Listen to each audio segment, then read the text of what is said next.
রুমে ঢুকে আয়াস মা মা বলে চিৎকার করছে। ছেলের চিৎকার শুনে পারভিন বেগম দৌড়ে গিয়ে, কি হয়েছে? এমন করে চিৎকার করছিস কেন? আমার রুমে ঢুকেছিল কে? কার এত বড় সাহস আমার জিনিসে হাত দিয়েছে? অর্ষা মনে হয়। ওকে তো রুমে ঢুকতে দেখেছি। বাচ্চা মেয়ে, বুঝতে পারিনি। রাগ করিস না বাবা। আয়াস অবাক চোখে পারভিন বেগমের দিকে তাকিয়ে, কোন অর্ষা? তোর ছোট ফুপির ছোট মেয়ে অর্ষা। কথাটা শুনেই আয়েশের মুখটা ছোট্ট হয়ে গেল। চুপ করে কি যেন ভাবতে লাগলো। আয়েশের ভাবনায় ছেদ ঘটিয়ে পারভিন বেগম বলে উঠল, বর্ষাও এসেছে। একদম বর্ষা পিছনে লাগবি না। অনেকদিন পর এসেছে মেয়েটা। বর্ষা এসেছে শুনে আয়েশের চোখ দুটো ছলছল করে উঠল। বর্ষা কোথায় মা? ছাদে আফরিন আর আনিকার সাথে আড্ডা দিচ্ছে। আফরিন আর আনিকা আয়েশের আপন বোন। আফরিন আয়েশের 2 বছরের ছোট, আর আনিকা বর্ষার বয়সী। পারভিন বেগমের কথাটা শেষ হতে না হতেই আয়াস দৌড়ে ছাদে গেল। ছাদের সিঁড়ি বেয়ে আয়াস উপরে উঠছে আর বর্ষাকে দেখছে। কত বছরের অপেক্ষা বর্ষাকে একটাবার দেখার। আয়াসকে দেখে বর্ষা হাসি দিয়ে উঠে দাঁড়িয়ে। কেমন আছেন ভাইয়া? সাথে সাথে আয়াস বর্ষার গালে একটা থাপ্পড় মারল। বর্ষা কোনো কথাই বলছে না, শুধু গালে হাত দিয়ে দাঁড়িয়ে আছে। তুই ওকে মারলি কেন ভাইয়া? আয়াস কোনো কথা না বলে চলে গেল। আয়াসকে দেখে মনে হচ্ছে কত বছরের রাগ অভিমান ও আজ এই থাপ্পড়টার মাধ্যমে বর্ষার উপর ঢেলে দিয়েছে। আয়াস পেশায় একজন ব্যাংকার, প্রচন্ড রাগী একঘেয়ে স্বভাবের। রুমে গিয়ে আয়াস, এত বছরে কি আমার কথা তোমার একটু মনে পড়েনি? আমাকে একটাবারও দেখতে ইচ্ছে হয়নি? আমি বারবার তোমাকে একটাবার দেখার আশায় গ্রামে ছুটে গিয়েছি, আর তুমি বারবার আমার কাছ থেকে পালিয়ে বেরিয়েছো। একটা সময় আর গ্রামে যাইনি, তোমাকে তোমার মতো থাকতে দিয়েছি। কেন এমন করলে? কিন্তু এবার আমি যখন তোমাকে একবার আমার কাছে পেয়েছি, আর আমার কাছ থেকে পালাতে দেব না। আর না, অনেক সহ্য করেছি আমি। ভাইয়া কি সেই আগের কথা এখনো মনে রেখেছে? এত বছর পরেও ভোলেনি? আচ্ছা মানলাম ভোলেনি, তাতেও আজ তো আমার কোনো দোষ ছিল না। তাহলে আমাকে হঠাৎ থাপ্পড় মারলো কেন? কি করেছি আমি? এই জন্যই আমি এ বাড়িতে আসতে চাইনি, তাও আসতে হলো। বলে রুমে ঢুকতেই দেখে বিছানায় আয়াস বসে আছে। বিছানায় আয়াসকে দেখেই বর্ষা থতমত খেয়ে রুম থেকে বেরিয়ে যাবে, এমন সময় আয়াস এসে বর্ষাকে শক্ত করে জড়িয়ে ধরল। কি করছেন কি? ছাড়ুন। বর্ষা আয়াসকে ছাড়ানোর অনেক চেষ্টা করলো, কিন্তু পারল না। আমি কি এতটাই খারাপ? কেন করলে এমন? কেন এত বছর আমার থেকে এত দূরে দূরে ছিলে? কেন এত বছর আমাকে এত কষ্ট দিলে? কি অন্যায় ছিল আমার? দেখুন, আমরা এখন আর ছোট নেই, আর সম্পর্কে আপনি আমার মামাতো ভাই। আপনাকে আমি যথেষ্ট সম্মান করি, আর মামাতো ফুফাতো ভাই বোনের মধ্যে মোটেও এসব কাম্য নয়। বর্ষার কথায় আয়েশের মাথায় যেন আকাশ ভেঙে পড়ল। আয়েশের কলিজাটা যেন ছিঁড়ে যাচ্ছে। আয়েশ বর্ষাকে ছেড়ে দিয়ে ওর দিকে করুণ দৃষ্টিতে তাকিয়ে, আমি শুধুই তোমার মামাতো ভাই? তাছাড়া আর কি? আয়েশ মুহূর্তের মধ্যে নিজেকে সামলে নিয়ে, নিজের বউকে যে আমি নিজের বোন বলে মনে করব, এত বড় বোকাও নই আমি। বলে বিছানায় শুয়ে পড়ল। কিসের বউ? আমি আপনার বউ না। ওই বিয়ে আমি মানি না। ওটা জাস্ট খেলার ছলে হয়ে গিয়েছিল। তাহলে আমাদের বিয়ের কথাটা মনে আছে তোমার? কিন্তু এই বিয়েটা তো তুমি মানো না। তাহলে কেন মনে রেখেছো এই বিয়েটার কথা? আর এত বছর আগের কথা তো তোমার মনে থাকারও কথা না। আর এই ঘটনাটা যখন ঘটেছিল তখন তো তুমি খুব ছোট ছিলে। এমনিও তো তোমার মনে থাকার কথা না, যদি না ঘটনাটা তোমার কাছে গুরুত্বপূর্ণ হয়। আয়েশের কথা শুনে বর্ষা থতমত খেয়ে গেল। কি উত্তর দেবে ও? সত্যিই তো এই ঘটনা ও এত পরিষ্কারভাবে মনে রেখেছে কেন? কোনো উত্তর নেই ওর কাছে। তাই দ্রুত কথা ঘোরানোর জন্য বর্ষা, আপনি এখানে শুয়েছেন কেন? কেউ এসে দেখে ফেললে কি ভাববে? তাছাড়া আমি আর আনিকা একসাথে ঘুমাবো। ও যে কোনো সময় এসে যাবে। উঠুন এখান থেকে, উঠুন। আয়েশ উঠে বেরিয়ে যেতে যেতে, দেখতে শুনতে তো ভালোই হয়েছো। সেই বহু বছর আগেও তোমাকে দেখে তোমার উপর ফিদা হয়ে গিয়েছিলাম, আজ আবার নতুন করে হলাম। বলে রুম থেকে বেরিয়ে গেল। আয়েশ চলে যেতে যেন বর্ষা হাঁপ ছেড়ে বাঁচল। বর্ষা অনার্স 2য় বর্ষে পড়ে। দেখতে আহামরি অত সুন্দর নয়, কিন্তু চেহারায় অসম্ভব একটা মায়া আছে। কাহিনীটা শুরু হয়েছে আজ থেকে ১৬ বছর আগে। বর্ষার বড় খালামণি মানে আয়াসের বড় ফুপির মেয়ে নিপার বিয়ের উপলক্ষে আয়াস, আদিব, ওদের মা বাবা বোনেরা গ্রামে আসে। তখন বর্ষার বয়স বেশি হলে ৪ বা ৫ বছর। আয়াস আর আদিবের বয়স ১০ বছর। আয়াস বর্ষার বড় মামার ছেলে আর আদিব বর্ষার ছোট মামার ছেলে, মানে আয়াসের কাকাতো ভাই। আয়াস আর আদিব এক বয়সী। ওরা এক বাড়িতেই থাকে। বাড়িতে ঢুকে সবাইকে সালাম জানায়। বর্ষার মা গিয়ে পারভিন বেগমকে জড়িয়ে ধরে। এতদিন পরে আমাদের কথা মনে পড়লো ভাবি, তাও তো আসতে না। এই বিষয়টা যদি না হতো। আরে না, সবাই কথাই মনে পড়ে খুব, শুধু সময় আর সুযোগের অভাব। তা আমাদের টুনটুনি কোথায়? তখনই রুনা বেগমের পেছন থেকে গুটি গুটি পায়ে বেরিয়ে আসে ছোট্ট বর্ষা। চেহারায় অদ্ভুত একটা মায়া। রুনা বেগম বর্ষাকে দেখিয়ে, ওই যে তোমার টুনটুনি। মা, তুমি ওকে টুনটুনি বললে কেন? টুনটুনি তো পাখির নাম। এটা ওকে আদর করে বলেছি, আমি ওকে ভালোবেসে টুনটুনি বলে রেখেছি। এই টুনটুনি পাখি। তুই ওকে একদম টুনটুনি বলে ডাকবি না, ওকে শুধু আমি টুনটুনি বলে ডাকবো। বর্ষা শুধু দাঁড়িয়ে দাঁড়িয়ে চুপচাপ ওদের দেখছিল। ছোটবেলায় বর্ষা একটু চুপচাপ তবে মিশুক স্বভাবের ছিল। এরপর থেকেই টুনটুনি। এরপর যে কয়দিন আয়াস ওই বাড়িতে ছিল, শুধু টুনটুনি আর টুনটুনি। খেতে গেলে টুনটুনি, ঘুমাতে গেলে টুনটুনি। বর্ষা বয়সে অনেক ছোট, বাচ্চা মেয়ে একটা, কিন্তু অন্য কারোর সাথে খেলবে এটা আয়েশের একদম পছন্দ না।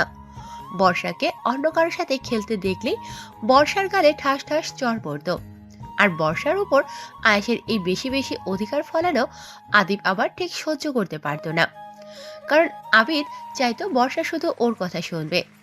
৪ বছরের একটা বাচ্চা মেয়ে, ওদের দুই ভাইয়ের মধ্যে পড়ে প্রাণ যায় যায় আর কি। কিন্তু তখনও বর্ষা ততটা বোঝ ক্ষমতা হয়নি যে ওরা কি করছে, কেন করছে। নিপার বিয়ে শেষে আয়েশ আর আবিদরা যখন ফিরে আসবে, তখন বর্ষা মন খারাপ করে বসে আছে, কারণ সবাই চলে যাচ্ছে। হঠাৎ আয়াস বর্ষার কাছে গিয়ে, আমায় বিয়ে করবি টুনটুনি? কিভাবে? দেখলি না নিপা আপুর বিয়ের সময় নিপা আপুর স্বামী ৩ বার কবুল বলল, আর নিপা আপুও ৩ বার কবুল বলল, আর সবাই বলল বিয়ে হয়ে গেছে। কবুল কবুল কবুল, এই ৩ বার আমি কবুল বলে দিয়েছি, এখন তুই বল। কবুল কবুল কবুল। কে জানতো এই ৩ বার কবুল বলাই ওর জীবনে চরম ভুল হয়ে দাঁড়াবে। এরপর থেকে আয়েশের সব সময় এক কথা, বর্ষা আর বউ। ও বর্ষাকে বিয়ে করেছে। সেই ছোটবেলা থেকে আয়েশ আর আবির দুই ভাই বর্ষার জীবনটা তেজপাতা করে দিয়েছে। তারপর শেষ ঘটনা ঘটল বর্ষা যখন ক্লাস 7-এ পড়ে। তখন আয়েশ আর আবির বড় ইন্টার পরীক্ষা দিয়েছে, কিন্তু তারপরও যে ওরা এমন একটা কাণ্ড ঘটাবে বর্ষা বুঝতে পারেনি। বর্ষা যখন ক্লাস 7-এ পড়ে, সবে শৈশব থেকে কৈশোরে পা দিয়েছে। এই প্রেম ভালোবাসা কেবল একটু একটু বুঝতে শিখেছে। তখন আয়েশ আর আবিদের বাড়িতে আসে বেড়াতে। হঠাৎ একদিন বিকেলে আবিদ বর্ষাকে এসে বলে, এই বর্ষা, ঘুরতে যাবি? কিন্তু আয়াস ভাইয়া যদি কিছু বলে? ওকে আমি দেখে নিব, তুই যাবি কিনা বল। চলো। তারপর বর্ষাকে নিয়ে আবিদ ঘুরতে বের হলো। এদিকে আয়াস কিছুক্ষণ বর্ষাকে না দেখে বর্ষা বর্ষা করে বাড়ি মাথায় তুলেছে। এই আনিকা বর্ষাকে দেখেছিস? ও তো আবিদ ভাইয়ের সাথে ঘুরতে বের হয়েছে। কি? আবিদের সাথে ঘুরতে বের হয়েছে শুনে আয়েশের তো মাথায় রক্ত উঠে গেছে। আয়াস রাস্তায় রাস্তায় আবিদ আর বর্ষাকে খুঁজতে লাগলো। হঠাৎ একটা ফুচকার দোকানের সামনে এসে দেখে বর্ষা আর আবিদ হাসাহাসি করছে আর ফুচকা খাচ্ছে। সাথে সাথে বর্ষার গালে একটা চড়। বর্ষার হাত থেকে ফুচকার প্লেট পড়ে গেল। আয়াস বর্ষার দিকে তাকিয়ে, তোকে আমি পরে দেখে নিব। তারপর আবিদের কলার ধরে, তোকে এত বড় সাহস দিয়েছে কে যে তুই আমার পারমিশন ছাড়া আমার বউকে নিয়ে ঘুরতে বের হয়েছিস? কিসের বউ? খেলার ছলে ৩ বার কবুল বললেই বিয়ে হয়ে যায় নাকি? আজ তুই এখন বড় হয়েছিস, বুঝতে শেখ। ওটা কোনো বিয়ে ছিল না, ওটা জাস্ট খেলার ছলে হয়ে গেছে। আবিদের কথা শুনে আয়েশ রেগে মেগে আবিদকে মারল এক ঘুষি। আবিদও ছেড়ে দেওয়ার পাত্র নয়, সেও আয়েশকে মারল এক ঘুষি। এভাবে প্রায় 30 মিনিট মারামারি চলল। রাস্তার পাশের মানুষ এসে ওদের অনেক ছাড়ানোর চেষ্টা করলো, কিন্তু কেউ পারল না। অবশেষে রাস্তার পাশের লোকজন পুলিশে খবর দিল। পুলিশ এসে ওদের দুজনকে ধরে নিয়ে গেল আর ওদের বাড়ির লোককে খবর দিল। আয়াসের ঠোঁট ফেটে রক্ত পড়ছে, আবিদের গাল ফেটে রক্ত পড়ছে। আরমান সাহেব আয়েশের বাবা পুলিশ স্টেশন থেকে আয়েশ আর আবিদকে ছাড়িয়ে এনেছে। ছি ছি, লজ্জায় আমার মাথা কাটা যাচ্ছে। তোমাদের জন্য আজ আমাকে পুলিশ স্টেশন পর্যন্ত যেতে হয়েছে। তোমরা কি এখনো ছোট? কিন্তু তোমরা কি কারণে এমন করলে? আয়েশ আর আবিদ দুজনেই উঠে চলে যায়, কোনো কথা না বলে যে যার রুমে চলে গেল। সেদিন যে বর্ষার কারণে এইসব হয়েছে তা কেউই জানে না, কিন্তু ওই দিনের ঘটনায় বর্ষা খুব ভয় পেয়ে গিয়েছিল। ওই যে বর্ষা ওই বাড়ি থেকে চলে এসেছিল আর ওই বাড়িতে কখনো আসেনি। আয়েশ বারবার বর্ষাকে একটা বার দেখার জন্য গ্রামে ছুটে গিয়েছিল, কিন্তু বর্ষা সেই দিনের পর থেকে আর আয়েশের সামনে আসেনি। আসবেও বা কিভাবে? আয়েশ গ্রামে গিয়েছে শুনলেই আদিবও গ্রামে গিয়ে হাজির, আবার আবিদ গ্রামে গিয়েছে শুনলেই আয়েশও গ্রামে গিয়ে হাজির। যখনই গ্রামে যায় দুই ভাই একসাথে গিয়েই হাজির। আর এইদিকে বর্ষা দুই ভাই গ্রামে এসেছে শুনলেই কোনো অজুহাত দেখিয়ে অন্য কোনো আত্মীয়ের বাড়িতে চলে যেত। আর যতদিন না ওরা গ্রাম থেকে যেত বর্ষাও বাড়ি ফিরতো না। এভাবে করতে করতে একসময় আয়েশ আর আবিদও গ্রামে আসা ছেড়ে দেয়। বর্ষা এবারও এ বাড়িতে আসতে চায়নি, কিন্তু আফরিনের বিয়ে, না এসেও উপায় নেই। বর্ষার মামা বলেছে এইবার বর্ষা এ বাড়িতে না আসলে বর্ষাকে তুলে নিয়ে আসবে। আর তাছাড়া বর্ষা ভেবেছিল আয়েশ এখন বড় হয়েছে, চাকরি করে, এখন হয়তো ও পিছনের কথা সব ভুলে গিয়েছে। আয়েশের হয়তো এখন কোনো গার্লফ্রেন্ডও আছে, কিন্তু বর্ষা সব চিন্তা ভাবনাকে মিথ্যে প্রমাণ করে আয়েশ সব কিছু মনে রেখেছে। এইসব পুরনো কথা ভাবতে ভাবতে বর্ষা কখন যে ঘুমিয়ে পড়েছে টেরই পায়নি। হঠাৎ মাঝরাতে ঘুমের মধ্যে টের পেল কেউ কে আস্তে পিস্তে জড়িয়ে ধরেছে, আর তার গরম নিঃশ্বাস ওর ঘাড়ের উপর পড়ছে। বর্ষা প্রথমে ভেবেছিল আনিকা। বর্ষা ঘুমের মধ্যেই আনিকাকে সরিয়ে দিচ্ছিল, কিন্তু গায়ে হাত দিতেই দেখে এটা তো আনিকা না, শক্তপুক্ত কোনো পুরুষের দেহ। বর্ষার চোখ মেলে তাকিয়ে দেখে আয়েশ ওকে শক্ত করে জড়িয়ে ধরে ঘুমিয়ে আছে। বর্ষা এক লাফে বিছানা থেকে ওঠে। আপনি এখানে এই রুমে কি করছেন? আমার রুমে আমি থাকবো না তো কে থাকবে? আপনার রুম মানে? এই বলে চারদিকে তাকিয়ে, সত্যি তো এটা আনিকার রুম না? আমি এর রুমে এলাম কি করে? আমি নিয়ে এসেছি। ও ঘুমাচ্ছে বলে বর্ষার হাত ধরে টেনে নিজের পাশে শুইয়ে শক্ত করে জড়িয়ে ধরল। আরে আরে কি করছেন? ছাড়ুন ভাইয়া, এটা কি ধরনের ব্যবহার? আমরা কিন্তু এখন আর ছোট নেই। ছোট নই বলেই তো তোমাকে কাছে পেতে ইচ্ছে করে, ছোট হলে তো আর করতো না। এখন ঘুমাতে দাও। কতদিন পর বউকে কাছে পেয়েছি বলো তো, একটু বউকে জড়িয়ে ধরে শান্তিতে ঘুমাবো, তা না মাঝরাতে উঠে আজাইরা প্যাচাল শুরু করেছো। বলেই বর্ষার ঘাড়ে মুখ গুজে ঘুমিয়ে পড়ল। বর্ষার ঘাড়ে আয়েশের নিঃশ্বাস পড়ছে আর বর্ষা কেঁপে কেঁপে উঠছে। কেমন যেন একটা অনুভূতি কাজ করছে বর্ষার মধ্যে, কি করবে বুঝতে পারছে না। ছাড়ুন ছাড়ুন বলে আয়েশের বাঁধন থেকে বের হতে অনেক চেষ্টা করলো, কিন্তু পারল না। শেষমেশ ক্লান্ত হয়ে নিজেও ঘুমিয়ে পড়ল। সকালে ঘুম থেকে উঠে বর্ষা আবিষ্কার করলো ও আনিকার রুমেই আছে, পাশে আনিকা বেঘরে ঘুমোচ্ছে। তবে কি কাল রাতে আমি স্বপ্ন দেখেছিলাম? হবে হয়তো। ইস, ছি ছি, কি একটা স্বপ্ন দেখলাম। বলে ওয়াশরুমে চলে ফ্রেশ হতে। ফ্রেশ হয়ে খাবার টেবিলে গেল খেতে। খাবার টেবিলের সামনে সোফায় বসে আছে আয়াস। এর মধ্যেই আবিদের আগমন। আবিদকে দেখে বর্ষার ভয়ে গলা শুকিয়ে গেছে। একে তো সামনে যমরাজ, আয়াস, বর্ষা, তার মধ্যে আবার আবিদ। বর্ষা ভয়ে ঢক ঢক করে এক গ্লাস পানি খেয়ে নিল। তুমি বর্ষা না? হুম। কত বড় হয়ে গেছো। আমি তো ভেবেছিলাম তোমার সাথে আর দেখাই হবে না, অবশেষে দেখা হলো। হুম। এদিকে আয়াস বর্ষাকে আর আবিদকে দেখছে আর রাগে ফুঁসছে। বর্ষাকে আবিদের সাথে দেখলে আয়েশের একটু বেশিই রাগ ওঠে, সেই ছোটবেলা থেকেই। হঠাৎ আয়াস উঠে এসে আবিদের কাঁধে হাত রেখে, তোর সাথে আমার কিছু কথা আছে। পরে বলি, আগে বর্ষার সাথে একটু কথা বলি। ও কত দিন পর এলো। আমার কথাগুলো খুব গুরুত্বপূর্ণ, আফরিনের বিয়ের ব্যাপারে। এই বলে এক প্রকার জোর করেই আবিদকে নিয়ে গেল আয়াস। এই সুযোগে বর্ষা খাবার নিজে সোজা রুমে এসে দরজা আটকিয়ে জোরে একটা নিঃশ্বাস নিল। বাবা, বেঁচে গেলাম। বর্ষা হেঁটে হেঁটে রুমের দিকে যাচ্ছে। এর মধ্যে আয়েশ এক হাত ধরে টেনে বর্ষাকে নিজের রুমে নিয়ে গেল। আরে আরে কি করছেন? আয়াস কিছু না বলে বর্ষার কানে কি একটা পরিয়ে দিল। এ কি আমার কানে কি পরাচ্ছেন? বলে কানে হাত দিয়ে দেখে ওর কানের দুল। এ কি এটা আপনার কাছে কি করে? এক রাত আমার কাছে ঘুমিয়ে কানের দুল আমার বিছানায় ফেলে গেছো, তারপর রোজ ঘুমালে কি কি ফেলে যাবে? সরি, এক রাতের অর্ধেক। কাল রাতে ওটা স্বপ্ন ছিল না? কেন টুনটুনি, তুমি আমাকে স্বপ্নেও দেখো বুঝি? একদম বাজে কথা বলবেন না, এর জন্যই আমি এই বাড়িতে আসতে চাইনি। এবার না আসলে আমি হঠাৎ করে গিয়ে তোমাকে তুলে নিয়ে আসতাম, তুমি কিছু বোঝার আগেই। অনেক অপেক্ষা করছি তোমার জন্য। ভাইয়া, আমি তো আপনার বোনের মতো, তাই না? ওটা বোন হবে না টুনটুনি, বউ হবে। ভাইয়া, মামি ডাকছে। বলতেই আয়াস যে দরজার দিকে তাকালো বর্ষাধর। আয়াস বোকার মতো বর্ষার দিকে তাকিয়ে। আমার থেকে পালিয়ে আর কত দূরই বা যাবে? একবার যখন আমার কাছে এসেই পড়েছো, আর আমি তোমাকে আমার কাছ থেকে পালাতে দেব না টুনটুনি। বর্ষা রুমে এসে এদিক থেকে ওদিক পায়চারি করছে আর ভাবছে।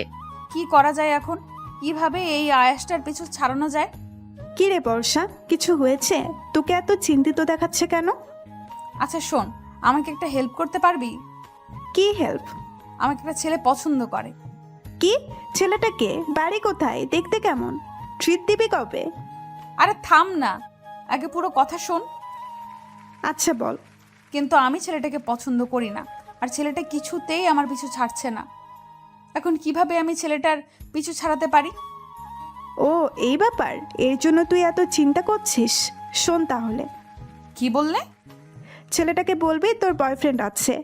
কিন্তু আমার তো বয়ফ্রেন্ড নেই। আরে মিথ্যা বলবি। ছেলেটা যদি শোনে তোর বয়ফ্রেন্ড আছে, তুই তাকে অনেক ভালোবাসিস, তাকে ছাড়া বাঁচবি না, তাহলে নিজে থেকেই তোর পিছু ছেড়ে দেবে। তা ঠিক বলেছিস। 5 মিনিট পর আয়াস সোফার উপরে বসে ল্যাপটপে কি যেন করছে। বর্ষা আয়াসের পাশে গিয়ে কাশি দিল। কাশি শুনে আয়াস বর্ষার দিকে তাকালো। আপনার সাথে আমার কিছু কথা আছে। আয়াস অবাক হয়ে বর্ষার দিকে তাকিয়ে। বলো। এখানে বলা যাবে না, রুমে আসুন। বলে রুমে চলে গেল। আয়াসও বর্ষার পিছু গেল। আয়াস রুমে ঢুকতেই বর্ষার দরজা আটকে দিল। ও বউটা দেখে আমাকে না দেখে আর থাকতে পারছে না, আবার দরজাও আটকে দিয়েছে। বউটার দেখে আমার কাছে আসার জন্য আর তর সইছে না। রাখুন তো আপনার বাজে কথা। তা যার জন্য ডেকেছিলাম, জানি না কথাটা শুনে উনি কিভাবে রিয়্যাক্ট করবে। যার রাগ ওনার, না না, ভয় পেলে চলবে না। ওনার পিছু ছাড়াতে হলে আমাকে বলতেই হবে। কি হলো? কোথায় হারিয়ে গেলে টুনটুনি পাখি আমার? আসলে আসলে আসলে আমার না বয়ফ্রেন্ড আছে। তাকে ছাড়া আমি বাঁচবো না, আর সেও আমাকে ছাড়া বাঁচবে না। আপনি শুধু শুধু আমাদের মাঝে আসবেন না, আপনি আমাকে ভুলে যান। কথাগুলো এক নিঃশ্বাসে বলে বর্ষা দম ছাড়ল। কথাগুলো শুনে মুহূর্তের মধ্যে আয়েশের চোখ রক্তবর্ণ ধারণ করলো। আয়াস সজোরে পাশের দেয়ালে এক ঘুষি মারল আর বর্ষাকে দেয়ালের সাথে চেপে ধরল। এবার আয়েশকে দেখে বর্ষা খুব ভয় পেয়ে গেল। বর্ষা ভয়ে ভয়ে একটা ঢোক গিলে। রাগ করবেন না ভাইয়া, আসলে ভালোবাসা এমনিই হয়ে যায়। আর আমি আপনাকে এই কথা বলতে চাইনি, কিন্তু এখন দেখছি না বলেও উপায় নেই, তাই। এই চুপ, একদম চুপ। আমাকে কি ভেবেছিস তুই তোর বয়ফ্রেন্ডের কথা বলবি আর আমি তোকে ছেড়ে দিব? ছেড়ে দিলে তো আগেই দিতাম। এখনো তোর জন্য অপেক্ষা করতাম নাকি? তোর জন্য আমি আমার ভাইয়ের গায়ে হাত তুলতেও 2বার ভাবিনি। তাহলে একবার ভাব, আমি তোর বয়ফ্রেন্ডের কি করব? তোর বয়ফ্রেন্ডকে কেটে টুকরো টুকরো করে নদীতে ভাসিয়ে দেব। চিনিস আমাকে? তুই আমাকে ভালোবাসিস আর না বাসিস, তুই আমার এত বছর নিজের শৈশব কৈশোর সব নষ্ট করেছি তোর জন্য। কলেজে কোনো মেয়ে আমার গা ঘেঁষে এসে কথা বলতে চাইলেও সাথে সাথে বলে দিয়েছে আমি বিবাহিত। আমার অফিসের সব স্টাফরা পর্যন্ত জানে আমি বিবাহিত। আর তুই কিনা এখন বলছিস তোর বয়ফ্রেন্ড আছে? আমি অতটাও ভালো ছেলে না যে তুই বলবি তোর বয়ফ্রেন্ড আছে। আর আমি কেঁদে কেটে দেবদাস হয়ে তোকে নিয়ে গিয়ে তোর বয়ফ্রেন্ডের হাতে তুলে দেব, আর তাকিয়ে তাকিয়ে তোদের ভালোবাসা দেখব। এখানেই তোকে প্রেগনেন্ট করে দেব। তারপর বাচ্চার হাত ধরে গিয়ে তোর বয়ফ্রেন্ডের সামনে বলিস আমার বাচ্চার বাবা আয়াস। বলে বর্ষাকে ছেড়ে দিয়ে হন হন করে রুমের থেকে বেরিয়ে গেল। বর্ষা কোনো কথা বোঝে না, শুধু মুগ্ধ হয়ে আয়েশের কথাগুলো শুনছে। মানুষটা আমায় এতটা ভালোবাসে, সে ছোটবেলা থেকে আমার জন্য এত কিছু করেছে, আর আমি কখনো তাকে বুঝতে চাইনি। তাকে ভুল বুঝে সব সময় দূরে সরিয়ে রেখেছি। আমি জানি তুমি আমার থেকে বাঁচার জন্য মিথ্যে বলেছ। তুই মিথ্যে বলায় খুব কাঁচা টুনটুনি। তোমার চোখ দেখেই বুঝে গিয়েছিলাম তুই মিথ্যা বলছো। কিন্তু আমার খারাপটা লেগেছে এই জায়গায় যে তুমি আমার থেকে বাঁচতে চাইছো, দূরে যেতে চাইছো আমার থেকে। আমি কি এতটাই খারাপ? আমাকে একটু ভালোবাসা যায় না? বিকেলে সবাই মিলে আফরিনের বিয়ে শপিংয়ে যাচ্ছে। গাড়ির ড্রাইভিং সিটে বসেছে আয়াস, পাশের সিটে আবিদ, আর পিছনে আফরিন, আনিকা, বর্ষা, আবিদা, আবিদের বোন। বর্ষা বারবার আয়াসের দিকে তাকাচ্ছে আর ভাবছে। উনি কি এখনো আমার উপর রেগে আছে? আর আয়াস একটা বারের জন্য বর্ষার দিকে তাকাচ্ছে না, শুধু সামনের দিকে তাকিয়ে গাড়ি চালাচ্ছে। হঠাৎ বর্ষা, ভাইয়া। তোমার কি কোনো বয়ফ্রেন্ড আছে? আবিদের প্রশ্নটা শুনে বর্ষা চুপসে গেল। কি উত্তর দেবেও? পাশেই ও আয়াস বসে আছে। আজ সকালে আয়াসকে বলেছে ওর বয়ফ্রেন্ড আছে, আর ও ওর বয়ফ্রেন্ডকে খুব ভালোবাসে। মাঝখান থেকে আরে না ভাইয়া, ওর কোনো বয়ফ্রেন্ড নেই। একটা মজার ঘটনা শোনো। কি? বর্ষাকে নাকি কোনো ছেলে পছন্দ করে। কথাটা বলার সাথে সাথে আয়েশ আর আবিদ দুজনেই বর্ষার দিকে তাকালো। বর্ষা বারবার আনিকাকে ইশারা করছে, কিন্তু আনিকা কিছু শুনছেই না। আরে বর্ষা, লজ্জা পাচ্ছিস কেন? এখানে তো তোর কোনো দোষ নেই। এই মেয়েটা আজ আমাকেও মারবে আর নিজেও মরবে। তা যা বলছিলাম, একটা ছেলে বর্ষাকে পছন্দ করে। সে কিছুতেই বর্ষার পিছু ছাড়ছিল না। তারপর বর্ষা আমার কাছে আসলো কিভাবে ছেলেটার পিছু ছাড়ানো চাই। আমি বর্ষাকে বুদ্ধি দিলাম, তুই ছেলেটাকে বলিস তোর বয়ফ্রেন্ড আছে, তাহলেই ও তোর পিছু ছেড়ে দিবে। আমি ভালো বুদ্ধি দিয়েছি না আয়েশ ভাইয়া? কথাগুলো শোনা মাত্রই আয়াস অগ্নিদৃষ্টিতে একবার আনিকার দিকে তাকালো, একবার বর্ষার দিকে। মনে হচ্ছে এখনই ওদের দুজনকে পুড়িয়ে ছাই করে দেবে। হারে বলছি, আয়াস ভাইয়া আমাদের দিকে এভাবে তাকাচ্ছে কেন? কারণ আমাদের দুজনের কপালেই আজ দুঃখ আছে। কেন? আমরা কি করেছি? তা পরেই বুঝবি। ছেলেটা তোমার পিছন ছেড়েছে? না হয় আমাকে একবার ছেলেটার নাম বলো, মেরে ওর হাড়গোড় ভেঙে ফেলবো। কি বলিস আয়াস? আয়াস একবার আবিদের দিকে অগ্নিদৃষ্টিতে তাকিয়ে আবার সামনে তাকালো। এই না হলে ঘরের শত্রু বিভীষণ আমার নিজের বোন আমার বউকে বুদ্ধি দেয় কিভাবে আমার পিছন ছাড়াবে, আর আমার ভাই মেরে আমার হাড়গোড় ভেঙে দেওয়ার কথা বলছে। শপিং মলে আবিদ একটা শাড়ি নিয়ে এসে, বর্ষা, এই শাড়িটায় তোমাকে খুব মানাবে। আয়াস এসে আবিদের হাত থেকে শাড়িটা নিয়ে, আবিদ, তোর চয়েস এত খারাপ, তুই শেষ পর্যন্ত এমন একটা শাড়ি চয়েস করলি? মাঝখান থেকে আনিকা এসে শাড়িটা ছবি এনে নিয়ে, বাহ, শাড়িটা তো বেশ সুন্দর, এটা আমি নিলাম। বলে চলে গেল। বর্ষা পিছনে ঘুরতেই একটা শাড়ির দিকে চোখ আটকে গেল। খুব পছন্দ হয়েছে শাড়িটা বর্ষার। এখন যদি বলি এই শাড়িটা আমার পছন্দ হয়েছে, এই দুই ছেলে আবার কি কাণ্ড বাঁধায় কে জানে। তাছাড়া আমার বাসা থেকে টাকাও আনিনি। কিছু পছন্দ না হয় অপূর্ণই থাক। বলে অন্যদিকে চলে গেল। বিষয়টা সবার চোখ এড়িয়ে গেলেও আয়েশের চোখ এড়ায়নি। মাঝরাতে আজও বর্ষা অনুভব করল ওর ঘাড়ের উপর কারো নিঃশ্বাস পড়ছে। বর্ষা লাফ দিয়ে উঠে আয়েশকে দেখে এক ধাক্কা দিল। আয়েশ হকচকিয়ে ওঠে। কি কি কি হয়েছে? আপনি আবার আজ আমাকে এই রুমে এনেছেন কেন?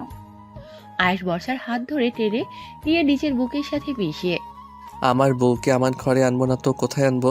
কিসের বউ? তোমার সাথে এত রাতে আমার এই বিষয়ে তর্ক করার কোনো ইচ্ছা নেই। আমাকে ঘুমাতে দাও টুনটুনি। আপনি না আমার উপর রেগেছিলেন? রাগ অভিমান সব দিনে, রাতে বউয়ের সাথে কোনো রাগ অভিমান নেই। বলেই বর্ষাকে জড়িয়ে ধরে শুয়ে পড়ল। ছাড়ুন ছাড়ুন বলে সরে যেতে চাইল। আয়েশ বর্ষার কোমর ধরেই এক চাপ দিল।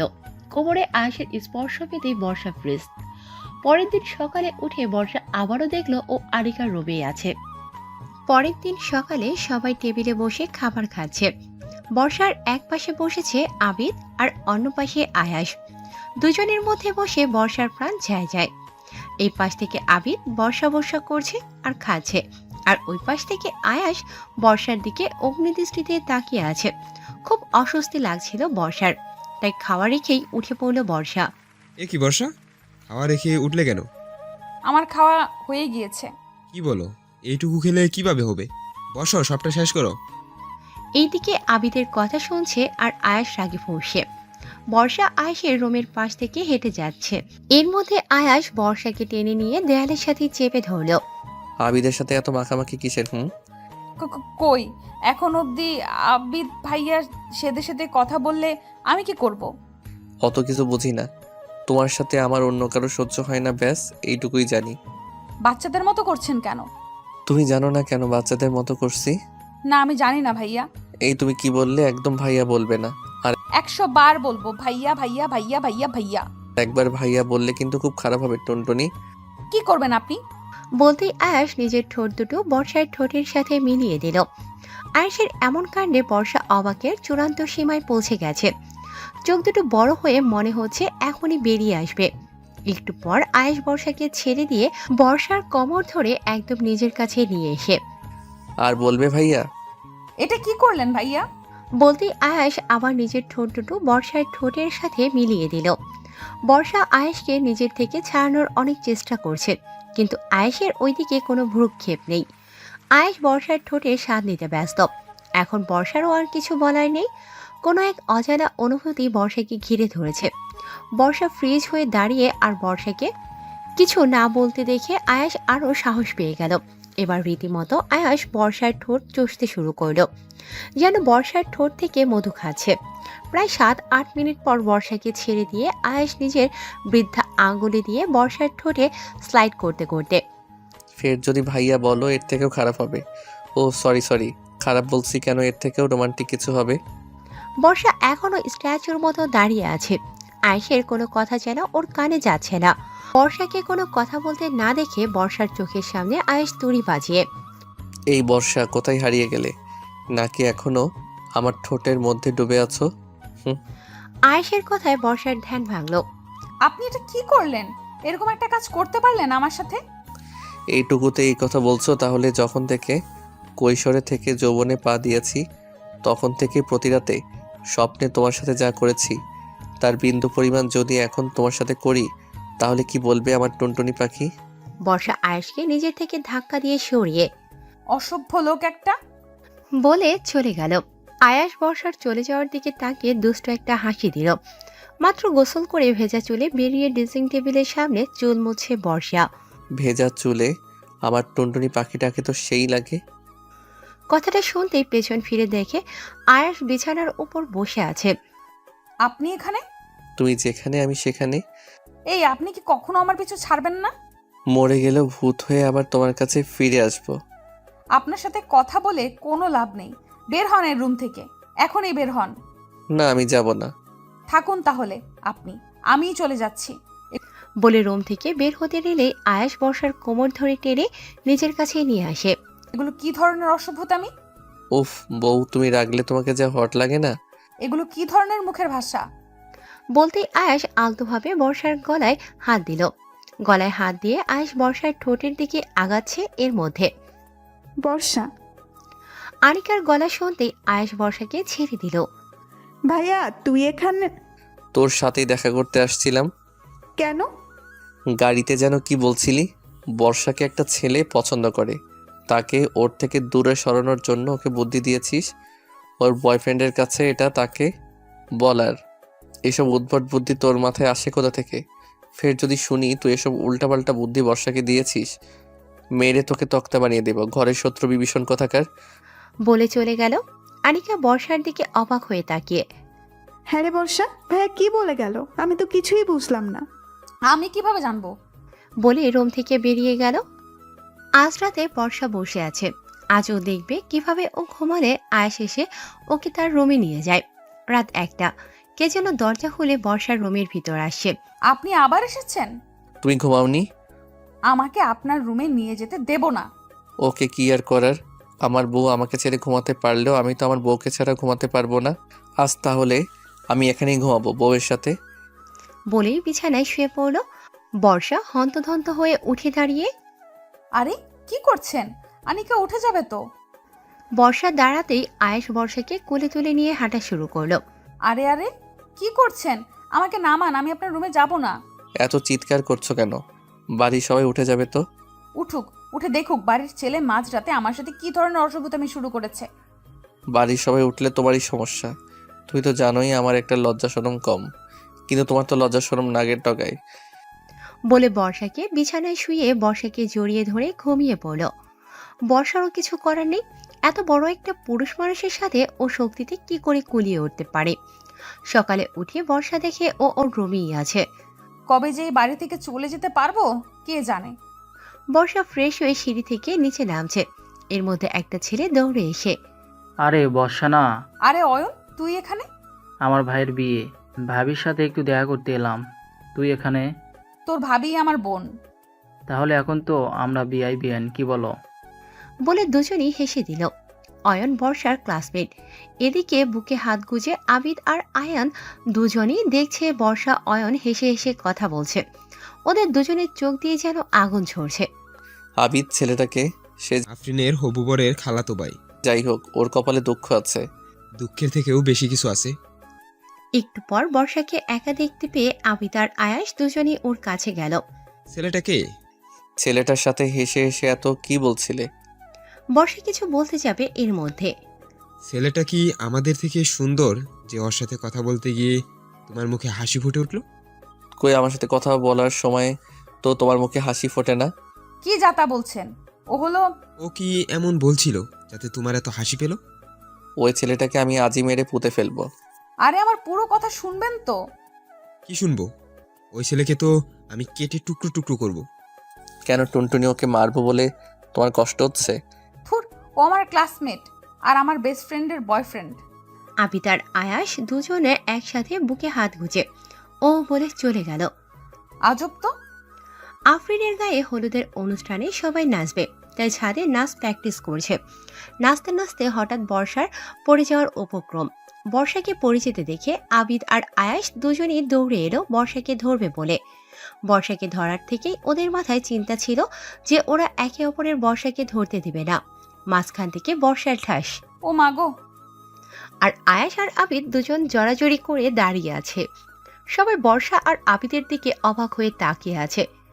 বর্ষাও আবিদ আর আয়েশের দিকে হাঁ করে তাকিয়ে আছে। আবিদ আর আয়াস একে অপরের দিকে তাকিয়ে হকচকিয়ে পেয়ে দুজন দুজনকে ছেড়ে অন্য পাশে গিয়ে দাঁড়ালো। বর্ষা পায়ে একটু ব্যথা পেয়েছে, তাই ছাদে একটা চেয়ারে বসে বসে সবার নাচ দেখছে। আর বর্ষার দুই পাশে আবিদ আর আয়াস দাঁড়িয়ে আছে। দেখে মনে হচ্ছে ওরা দুজন বর্ষার বডিগার্ড। বর্ষার এবার অস্বস্তি লাগছে। বর্ষা উঠে ঘরের দিকে পা বাড়াতেই, কোথায় যাচ্ছ বর্ষা? ভালো লাগছে না, একটু রুমে যাব। কেউ কিছু বুঝে ওঠার আগেই আয়েশ এসে বর্ষাকে কোলে তুলে নিয়ে হাঁটা শুরু করলো। সবাই ওদের দিকে অবাক হয়ে তাকিয়ে আছে। আর আয়েশকে বর্ষাকে কোলে তুলে নিতে দেখে আবিদের কলিজার মধ্যে মোচড় দিয়ে উঠল। এদিকে এই আবিদের বর্ষার প্রতি এত কেয়ার আনিকার একটুও ভালো লাগছে না, কারণ আনিকা ছোটবেলা থেকেই আবিদকে পছন্দ করে। আয়াস বর্ষাকে কোলে নিয়ে রুমে গেল। কি করছেন? নিচে নামান আমাকে। সবাই কি ভাবলো বলুন তো? আয়েশ বর্ষাকে নিজের কোল থেকে নামিয়ে বিছানায় বসিয়ে বর্ষার পায়ের কাছে বসে বর্ষার পা ধরে, দেখি কোথায় ব্যথা পেয়েছো। কি হচ্ছেটা কি? পা ছাড়ুন। বলতেই আয়েশ বর্ষার পা ধরে চাপ দিতেই আও! আয়েশ একটা মলম নিয়ে বর্ষার পায়ে লাগিয়ে দিল। তারপর উঠে বর্ষার পাশে বসে বর্ষার কোমর ধরে নিজের সাথে মিশিয়ে নিল। তোমার এইভাবে নাচানাচির কি প্রয়োজন ছিল? সবাই তো আফরিন আপুর গায়ে হলুদে নাচবে, তাই আমিও। সবাই নাচলে তোমাকেও নাচতে হবে নাকি? বর্ষা চুপ। এখন চুপ করে আছো কেন? পড়ে গিয়ে যদি বেশি ব্যথা পেতে? আর বলে দিলাম, তোমার নাচানাচির একদম দরকার নেই। তোমাকে যেন আফরিনের গায়ে হলুদে একদম নাচতে দেখি না। ভাইয়া? ভাইয়া বলতে বারণ করেছিলাম না? ভাইয়া বলবো না তো কি বলবো? কিছু একটা বলে ডাকতে হবে তো। জানু, বেবি, কলিজা, জানেমান, যে কোনো একটা বলে ডাকতে পারো। অসভ্য। আচ্ছা, এটা বলেই ডেকো, তবুও ভাইয়া বলে ডেকো না। পরের দিন সকালে বর্ষা কোথাও আয়েশকে দেখতে পারছে না। ওর চোখ দুটো শুধু আয়েশকেই খুঁজছে, কিন্তু কোথাও পাচ্ছে না। আর কাউকে কিছু জিজ্ঞেসও করতে পারছে না। খুব অস্থির অস্থির লাগছে ওর। দুপুর গড়িয়ে বিকেলে আয়েশের দেখা নেই। বর্ষা ওর রুমেই বসেছিল। হঠাৎ শুনে নিচে চিৎকার চেঁচামেচি। বর্ষা দৌড়ে নিচে নামতেই দেখে আয়াস এসেছে। অ্যাক্সিডেন্ট করেছে, কপালে কতখানি ফেটে গেছে ব্যান্ডেজ করা। ও দূর থেকে দাঁড়িয়ে দেখছে। এই অবস্থায় আয়েশকে দেখে বর্ষার কলিজাটা ছিঁড়ে যাচ্ছে। কেন ওর এমন লাগছে? বর্ষার ইচ্ছে করছে এখনই দৌড়ে গিয়ে আয়েশকে শক্ত করে জড়িয়ে ধরতে পারত, কিন্তু তাও পারছে না। কেমন করে হলো? তুই আমাদের কেন জানালি না? বলে কেঁদে দিল। মা কেঁদো না, আমি ঠিক আছি। তোমরা চিন্তা করবে বলে জানাইনি। বড় হয়ে গেছিস তো তুই। হ্যাঁ, আমরা তো তোর কেউ না। অ্যাক্সিডেন্ট করেছিস, আমাদের কেন জানাবি? আমাকে অন্তত একটা কল করতে পারতি। ভিড়ের মধ্যে সবাই আছে, কিন্তু আয়াস শুধু বর্ষাকেই দেখছে না, ওর চোখ শুধু বর্ষাকেই খুঁজছে। আমি এলাম, তুমি একটাবারও আমাকে দেখতে আসলে না। আমি যে সারাদিন বাসায় ছিলাম না, তোমার আমার জন্য একটু চিন্তা হয়নি? তবে কি তুমি আমাকে একটু ভালোবাসো না? আমার ভালোবাসাটা কি শুধুই একতরফা? মুহূর্তের মধ্যে আয়েশের মনে আকাশ সমান অভিমান জন্মেছে। ওর খুব কষ্ট হচ্ছে, ও আর এখানে দাঁড়িয়ে থাকতে পারল না। আমি রুমে যাচ্ছি, আমার শরীরটা ভালো লাগছে না। বলে রুমে চলে গেল। আয়েশের ঘর ফাঁকা হতে হতে অনেক রাত হয়ে গেল। এক প্রকার জোর করে আয়েশ সবাইকে বাইরে বের করে দিল, কারণ আয়েশ এখন একটু একা থাকতে চায়। ওর কিচ্ছু ভালো লাগছে না। তুমি কি এখনো আমার অ্যাক্সিডেন্টের খবর পাওনি? একটাবার আমাকে দেখতেও আসলে না। মাঝরাতে সবাই আয়েশের ঘর থেকে চলে যেতে বর্ষা পা টিপে টিপে আয়েশের ঘরে ঢুকলো। ঘরে ঢুকে দেখলো আয়েশ ঘুমোচ্ছে। যাক বাবা, পাচিটা ঘুমিয়েছে। এমনিতেই আমাকে দেখলেই শুধু আমার কাছে আসার বাহানা খোঁজে। আর এখন যদি দেখে আমি মাঝরাতে নিজে থেকে ওর রুমে এসেছি, তাহলে আবার অসভ্যতামি শুরু করবে। আয়েশ আসলে ঘুমায়নি, চোখ বন্ধ করেছিল। হঠাৎ রুমের মধ্যে কাউকে অনুভব করে চোখ মেলে দেখে বর্ষা। একটা মুচকি হাসি দিয়ে সাথে সাথে আয়েশ আবার চোখ বন্ধ করে নিল। তা অবশ্য বর্ষার চোখে পড়েনি। তা ম্যাডাম, এতক্ষণে আপনার আসার সময় হলো? বর্ষা আয়েশের কাছে গিয়ে আয়েশের মাথায় হাত বুলিয়ে দিল। আয়েশের এ অবস্থা যেন বর্ষার সহ্য হচ্ছে না। নিজের অজান্তেই ওর চোখ থেকে গড়িয়ে এক ফোঁটা পানি পড়ল আয়েশের মাথার উপর। আমার জন্য এত কষ্ট পাচ্ছ তুমি? আর বলো আমাকে ভালোবাসো না? আজ অ্যাক্সিডেন্টটা না করলে তো জানতেই পারতাম না আমার টুনটুনি পাখিটা আমায় এত ভালোবাসে। আমার এই সামান্য একটু আঘাতের জন্য সে কাঁদছে। এর জন্যই বলে আল্লাহ যা করে ভালোর জন্যই করে। বর্ষার হঠাৎ চোখ পড়ল আয়েশের ঠোঁটের দিকে। আয়েশের ঠোঁটের দিকে তাকিয়ে বর্ষার যেন নেশা লেগে যাচ্ছে। ইচ্ছে করছে এই ঠোঁটের স্বাদ নিতে। সাত পাঁচ না ভেবে বর্ষা নিজের ঠোঁট দুটো আয়েশের ঠোঁটের সাথে মিলিয়ে দিল। বর্ষার এমন কাণ্ডে আয়েশ তো অবাকের চূড়ান্ত সীমায় পৌঁছে গেছে। আমি স্বপ্ন দেখছি না তো? এরপর তুমি বলবে আমাকে ভালোবাসো না? না না, এখনই চোখ খোলা যাবে না। দেখি আমার টুনটুনি পাখিটা আমার সাথে আর কি কি করে। একটু পর বর্ষা আয়েশকে ছেড়ে দিয়ে নিজের কাছে নিজেই লজ্জা পেল। ছি ছি, আমি এ কি করলাম? ভাগ্যিস পাজিটা জেগে নেই, না হয় আজ যে কি হতো। থাক বাবা, আমি এখন এখান থেকে কেটে পড়ি। বর্ষা উঠে চলে যাওয়া শুরু করলেই পেছন থেকে আয়েশ বর্ষার হাত টান দিয়ে নিজের সাথে মিশিয়ে নিল। আয়েশকে জেগে থাকতে দেখে বর্ষা একটা ভ্যাবাচেকা খেয়ে গেল। আপনি এখনো ঘুমাননি? ভাগ্যিস ঘুমাইনি। বলে একটা বাঁকা হাসি দিল। তাহলে ঘুমের ভান ধরেছিলেন কেন? আমাকে সজাগ থাকতে দেখলে তো তুমি এ রুমে ঢুকতেই না। আর তুমি এই রুমে না আসলে আমি কিভাবে জানতাম আমার টুনটুনি পাখিটা আমাকে এতটা ভালোবাসে? মোটেও না। আমি আপনাকে ভালোবাসতে যাব কোন দুঃখে? তাই নাকি? আচ্ছা, মানলাম তুমি আমাকে ভালোবাসো না, কিন্তু একটু আগে আমাকে ঘুমন্ত ভেবে যেভাবে আদর করছিলে ওইভাবে আদর করো। বর্ষা এবার খুব লজ্জা লাগছে। লজ্জায় ওর ইচ্ছে করছে মাটির সাথে মিশে যেতে পারতো। বর্ষা, তুই এত বড় একটা ভুল করলি কিভাবে? তোর লজ্জা শরম নেই কিছু? একটু আগে একটা ছেলেকে ছি ছি ছি। কি হলো, করো। না, আমি পারবো না। ছাড়ুন তো। পারবে না শিওর তো? হুম। ওকে। বলে বিছানা থেকে উঠে বসে নিজের মাথায় ব্যান্ডেজ খোলা শুরু করলো। এ কি করছেন? একটু আগে যেটা বললাম সেটা না করলে আমি এই ব্যান্ডেজ খুলে ফেললাম, আমি মরি বাঁচি তাতে কারো তো কিছু যায় আসে না, তাই না? আপনি তো একটা মানুষ বটে। আচ্ছা, করছি। এই তো টুনটুনি লাইনে আসছো। আমি জানতাম তুমি আমার কষ্ট হবে এমন কিছু করতে পারবে না। চোখ বন্ধ করুন। চোখ বন্ধ করতে হবে কেন? একটু আগেই তো করলা। তখন আপনার চোখ বন্ধই ছিল। এখন একটু চোখ খোলা অবস্থায় দাও না, আমি একটু দেখি। না, চোখ বন্ধ না করলে আমি পারবো না, আমি গেলাম। আচ্ছা আচ্ছা, এই নাও, চোখ বন্ধ করছি। বলে চোখ বন্ধ করে নিল। বর্ষা যেই আয়েশের ঠোঁটে নিজের ঠোঁট মিলিয়ে দিল, আয়েশ বর্ষাকে শক্ত করে ধরে বর্ষার ঠোঁটে আলতোভাবে কামড় দিতে লাগলো আর নিজের হাত দিয়ে বর্ষার পিঠে স্লাইড করতে লাগলো। বর্ষা আয়েশকে নিজের থেকে ছাড়ানোর অনেক চেষ্টা করছে, কিন্তু পারছে না। প্রায় 10 মিনিট পর আয়েশ বর্ষাকে ছেড়ে দিতেই বর্ষা উঠে দাঁড়িয়ে হাঁপাতে হাঁপাতে একটা অসভ্য। বলে নিজের হাতে দিয়ে ঠোঁট মুছতে মুছতেই চলে গেল। আর আয়াস বর্ষার দিকে তাকিয়ে দুষ্টু হাসি দিল। এবার টুনটুনি পাখি আমার কাছ থেকে কোথায় পালাবে? আমি তো অলরেডি তোমাকে আমার খাঁচায় বন্দি করে ফেলেছি। এখন শুধু তোমার নিজের মুখ থেকে স্বীকার করানোর পালা। সকালে খাবার টেবিলে সবাই খেতে বসেছে। বর্ষা আর আয়াজ আজ মুখোমুখি খেতে বসেছে। রোজ তো এই পাজিটা আমার পাশে বসে, আজ মুখোমুখি খেতে বসেছে। কাহিনীটা কি? একটু পর খাওয়ার মধ্যে বর্ষা অনুভব করছে কেউ টেবিলের নিচ থেকে তার পা দিয়ে ওর পায়ে আস্তে আস্তে স্লাইড করছে। বর্ষা আয়েশের দিকে তাকাতেই আয়েশ একটা চোখ টিপ দিল আর মুসকি মুসকি হাসতে হাসতে। এই কাজ যে কে করেছে বর্ষার আর বুঝতে বাকি রইল না। ও, এই কারণে আজ আমার সামনে বসা হয়েছে। অসভ্য ছেলে একটা। এবার বর্ষার অসহ্য লাগছে। আয়েশ কতক্ষণ নিজের পা দিয়ে বর্ষার পায়ে চিমটি কাটছে, কতক্ষণ স্লাইড করেছে, কতক্ষণ ওর পা দিয়ে বর্ষার পা চেপে ধরছে। বর্ষা এবার খাবার অর্ধেক রেখে টেবিল থেকে উঠে পড়ল। এ কি বর্ষা, তুই উঠে পড়লি কেন? আমার পেট ভরে গেছে মামি। এখানে কি হচ্ছে হয়তো আবিদ একটু হলেও বুঝতে পারছে। ওর চোখে খারাপ লাগাটা স্পষ্ট, তাই আবিদও খিদে নেই বলে উঠে পড়ল। একটু পর বর্ষা বসে বসে টিভি দেখছে।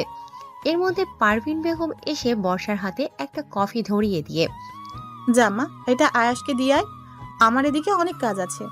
কিন্তু মামি। আর কিছু বলার আগেই পারভিন বেগম রান্নাঘরে চলে গেল। আমাকে দিয়েছে ওই পাজিটার ঘরে কফি দিয়ে আসতে।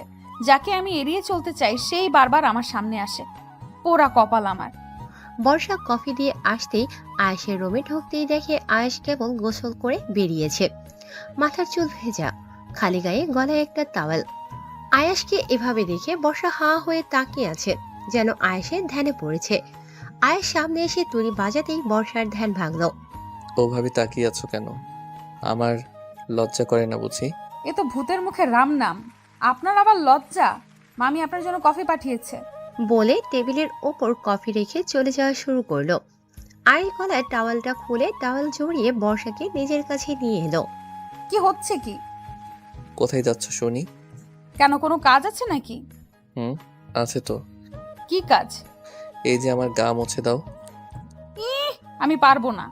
আচ্ছা, তুমি আমার গা মুছে দিলে না দিলে আমিও মুছবো না।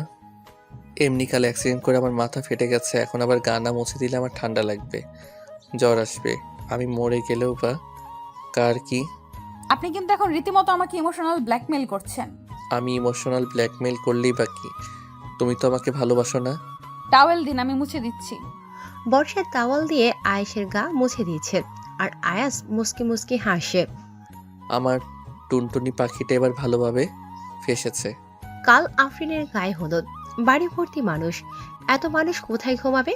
ঠিক হলো আয়াস, আবিদ আর ওর দুই মামাতো ভাই এক রুমে ঘুমাবে। কথাটা শুনে আয়েশের মেজাজ আকাশ ছিল। ও কিছুতেই ওর রুমে কাউকে অ্যালাউ করবে না। আমার রুমে এত মানুষ ঘুমালে আমার বউটাকে আমার কাছে আনবো কিভাবে? সারাদিন আমার টুনটুনি পাখিটা আমার থেকে পালিয়ে বেড়ায়, রাত হলে একটু ভয় দেখিয়ে ব্ল্যাকমেইল করে আমার কাছে পাই। অনেক বারণ করা সত্ত্বেও কেউ আয়েশের কথা শুনল না। ওর রুমে ওরা 4 জন ঘুমালো। এদিকে বর্ষার রুমেও আজ অনেক মানুষ। এক রুমে 5টা মেয়ে ঘুমাবে। মাঝরাতে আয়েশ বিছানায় শুয়ে এপাশ ওপাশ করছে, ওর ঘুম আসছে না। এই কয়দিনেই টুনটুনি পাখিটা আমার অভ্যাসটা খারাপ করে দিয়েছে। ওকে না জড়িয়ে ধরে ঘুমালে আমার ঘুমই হয় না। যাক, আজ আর ওকে কাছে পাবো না তো যাই, অন্তত আমার টুনটুনি পাখিটাকে একবার একটু দেখে আসি।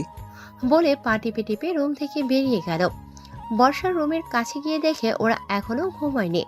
হঠাৎ আয়েশ শুনতে পেল আনিকা বলছে, এই তোরা এখন ঘুম না হয় চোখের নিচে আবার ডার্ক সার্কেল পড়বে, তখন ছেলে পটাবি কিভাবে? অমনি আয়েশের মাথা গরম ছিল। আনিকার এই কথা শুনে আয়েশের মাথা আরো গরম হয়ে গেল। এটা কি আমার বোন? সন্দেহ হচ্ছে। সব সময় আমার পিছনে বাঁশ দেওয়ার জন্য রেডি হয়ে থাকে। আমার সামনে আমার বউকে কিনা অন্য ছেলে পটানোর বুদ্ধি দেয়। কিন্তু আনিকার কথা শুনে আয়েশের মাথায় একটা বুদ্ধি আসে।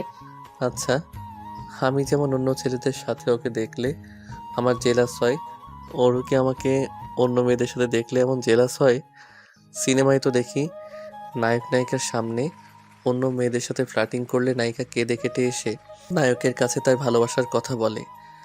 আমিও যদি টুনটুনির সামনে অন্য মেয়েদের সাথে কথা বলি, টুনটুনিও কি আমার কাছে এসে ওর ভালোবাসার কথা বলে দেবে? দেখতে হচ্ছে তো বিষয়টা। বলে একটা বাঁকা হাসি দিয়ে নিজের রুমে চলে গেল আয়াস। পরের দিন আফরিনের গায়ে হলুদ। আজ সব ছেলেরা পরেছে হলুদ পাঞ্জাবি আর মেয়েরা হলুদ শাড়ি। আয়াস সেই কখন থেকে রেডি হয়ে বসে আছে তার টুনটুনি পাখিকে আজকে শাড়িতে কেমন লাগছে দেখবে বলে, কিন্তু বর্ষার তো কোনো খোঁজ খবরই নেই। এতক্ষণ লাগে মানুষের রেডি হতে, এই মেয়েরাও না। বলে সামনে তাকাতেই দেখে বর্ষা দাঁড়িয়ে আছে, হলুদ শাড়ি, হালকা মেকআপ, চুলগুলো খোলা। বর্ষাকে যেন অপরূপ লাগছে। আয়েশ হাঁ করে বর্ষার দিকে তাকিয়ে আছে। এদিকে আয়েশকে হলুদ পাঞ্জাবিতে দেখে বর্ষার হার্টবিট বেড়েই চলেছে। বর্ষা আয়েশের দিক থেকে যেন চোখই ফেরাতে পারছে না। আয়েশ আর বর্ষা দুজন দুজনের দিকে তাকিয়ে যেন কোথাও একটা হারিয়ে গেছে। হঠাৎ না না, আমাকে এবার আমার কাজ শুরু করতে হবে, না হয় বর্ষার মনের কথা জানবো কিভাবে। এর মধ্যে হঠাৎ আয়েশের পাশ থেকে একটা মেয়ে যাচ্ছিল। এই যে মিস, আপনাকে না আজ খুব সুন্দর লাগছে। থ্যাঙ্কস, আপনাকেও খুব সুন্দর লাগছে। আপনার থেকে বেশি না। কি যে বলেন না, আপনার নাম্বারটা? তোকে নাম্বার দেব কেন? তোর মতো ময়দার দোকানকে যে সুন্দর বলেছি এই বেশি। মেয়ে তো খুব ফাস্ট। কি হলো, বলছেন না যে? আমি ফোন ইউজ করি না। কি বলেন? এই যুগে আপনার মতো একটা হ্যান্ডসাম ছেলে ফোন ইউজ করে না? এটা আমি বিশ্বাস করি না। বললাম না আমি ফোন ইউজ করি না। নিজেই সে ফ্ল্যাটিং শুরু করলো, এখন নিজেই ধমক দিচ্ছে। পাগল টাগল নাকি? মেয়েটির কথা শুনে আয়েশ যেন থতমত খেয়ে গেল, বলে চলে গেল। তারপর বর্ষার দিকে তাকাতেই আয়েশ দেখলো বর্ষা ওর দিকে তাকিয়ে বুকে হাত গুজে মুস্কি মুস্কি হাসছে। এ কি বর্ষা আমার দিকে তাকিয়ে হাসছে কেন? এই যে ওর সামনে আমি অন্য মেয়েদের সাথে ফ্লার্টিং করলাম, এর একটু প্রভাবও কি ওর উপর পড়েনি? তবে কি ও আমাকে ভালোবাসে না? যদি বিশ্বাসই না করলাম মিস্টার আয়াস, তাহলে আপনাকে কিসের ভালোবাসলাম? আমাকে কি আপনার বাংলা সিনেমার নায়িকা মনে হয় যে আপনি আমার সামনে অন্য মেয়েদের সাথে ফ্লার্টিং করবেন আর আমি আপনার সামনে গিয়ে কেঁদে কেঁদে আমার ভালোবাসার কথা প্রকাশ করব? যে ছেলে 17টা বছর আমার জন্য অপেক্ষা করেছে, আমার জন্য এত কিছু করেছে, সে আমাকে কতটা ভালোবাসে তা আমি খুব ভালোভাবেই জানি। আর অন্য মেয়ে, সেই মানুষটা যে আমাকে ছাড়া অন্য কারো কথা ভাবতেও পারে না তাও আমি জানি। হ্যাঁ, আপনাকে অন্য মেয়েদের সাথে ফ্লার্টিং করতে দেখে আমার খারাপ একটু লেগেছে, কিন্তু আপনি হয়তো ভুলে গেছেন আমার থেকে আপনার জেলাসির লেভেলটা অনেক বেশি। তো এখন দেখুন আমি কি করি। আমাকে জেলাস ফিল করানোর জন্য অন্য মেয়েদের সাথে ফ্লার্টিং? দাঁড়ান, মজা দেখাচ্ছি। বর্ষা হঠাৎ একটা ছেলের দিকে তাকিয়ে, এই যে ভাইয়া, শুনছেন? জি বলুন। আমাকে কেমন লাগছে? ছেলেটা একটু আমতা আমতা করে, পরীর মতো লাগছে। আপনাকে জিনের মতো লাগছে। মানে? এই যে জিন পরি, বুঝতেই পারছেন আমি কি বলতে চাচ্ছি। বুঝেছি তো। বলে একটা মুস্কি হাসি দিল। এদিকে বর্ষার সাথে অন্য একটা ছেলেকে দেখে আয়েশের চোখ দিয়ে আগুন ঝরছে। ওর সাহস তো কম না, আবার কি সব জিন পরিটরি বলছে। ওর জিন পরি আমি ছুটাচ্ছি। বলে বর্ষার দিকে তেড়ে যেতেই বর্ষা দৌড়ে ওর মামা মানে আয়েশের বাবার পাশে গিয়ে দাঁড়ালো। কারণ বর্ষা জানে আয়েশ নিজের বাবার সামনে এসে ওকে কিচ্ছু বলতে পারবে না। আয়েশ শুধু রাগে ফসছে, কিন্তু কিছু বলতে পারছে না। একটু পর রোদেলা আয়েশাকে শুনিয়ে শুনিয়ে একটা ছেলেকে। এমনি আয়েশের মেজাজ গরম, তার মধ্যে আবার এই কথা। আয়েশ এবার আর নিজেকে কন্ট্রোল করতে পারছে না। আয়েশ বর্ষার দিকে তেড়ে যেতেই বর্ষা গিয়ে আয়েশের মায়ের পাশে দাঁড়ালো। একটু পর আবার বর্ষা একটা ছেলেকে। কেন? না, আমার পটটা ক্লিয়ার নাকি ভেজাল আছে সেটা শিওর হয়ে নিতাম। এবার তো আয়েশের রাগ সপ্তম আসমানে। ইচ্ছে করছে এই মেয়েটাকে তুলে এখন একটা আছাড় মারি। বলে বর্ষার দিকে তেড়ে যেতেই বর্ষা আবার গিয়ে আয়েশের বাবার পাশে দাঁড়ালো। গায়ে হলুদের পুরো সময়টা বর্ষা শুধু ছেলেদের সাথে কথা বলেছে, আর আয়াস বর্ষার পেছনে পেছনে ছুটেছে, কিন্তু কিচ্ছু করতে পারছে না। যেই ও বর্ষাকে ধরতে যায়, বর্ষা গিয়ে আয়েশের মা না হয় বাবার পাশে গিয়ে দাঁড়ায়।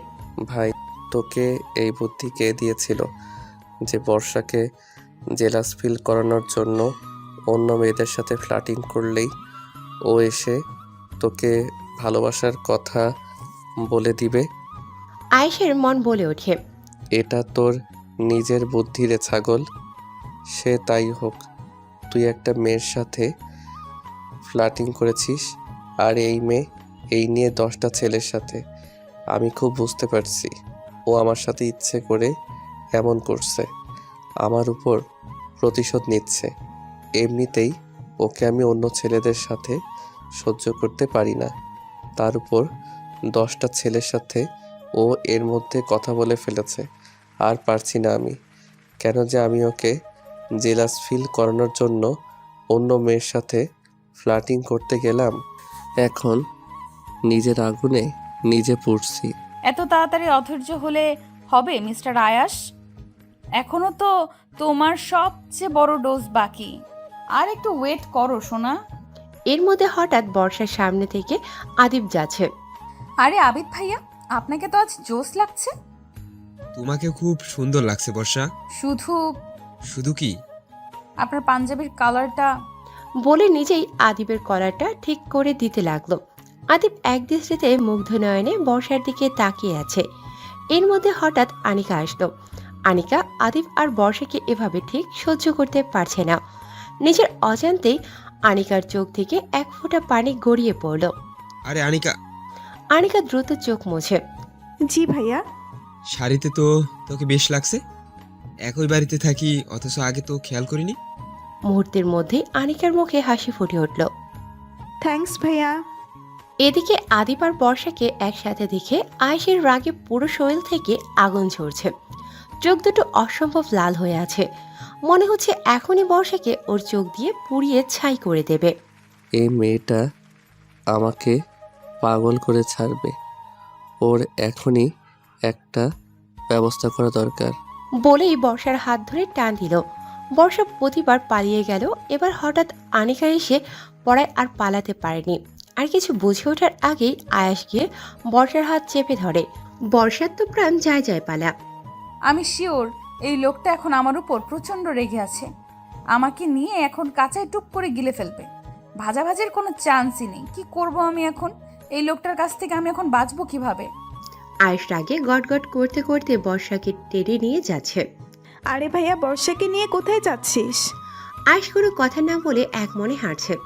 বর্ষা নিজেকে ছাড়ানোর অনেক চেষ্টা করছে, কিন্তু পারছে না। ও একটা মেয়ে মানুষ হয়ে কিভাবে এত বড় একটা দামড়া ছেলের সাথে পেরে উঠবে? বর্ষাকে টেনে এনে আয়েশের গাড়ির মধ্যে ছুঁড়ে ফেলে দিয়ে নিজের ড্রাইভিং সিটে বসে গাড়ি স্টার্ট দিল। যা ভাবছিলাম তাই। উনি আমাকে মেরে ফেলবে। বাড়ি থেকে দূরে নিয়ে গিয়ে আমাকে মেরে ফেলে দিয়ে আসবে, যাতে বাড়ির কেউ টের না পায়। কি শয়তানি চিন্তা ভাবনা। না না, যে করেই হোক নিজেকে বাঁচাতেই হবে। ভয় পেলে চলবে না। হেল্প হেল্প, কেউ আমাকে বাঁচান। এই ছেলেটা আমাকে মেরে ফেলবে। এই আমাকে কোথায় নিয়ে যাচ্ছেন? গাড়ি থামান। Help help. এই চুপ, একদম চুপ। আর একটা কথা বললে সত্যি সত্যি গাড়ি থেকে ফেলে দিয়ে গাড়ি দিয়ে পিষে মেরে ফেলবো।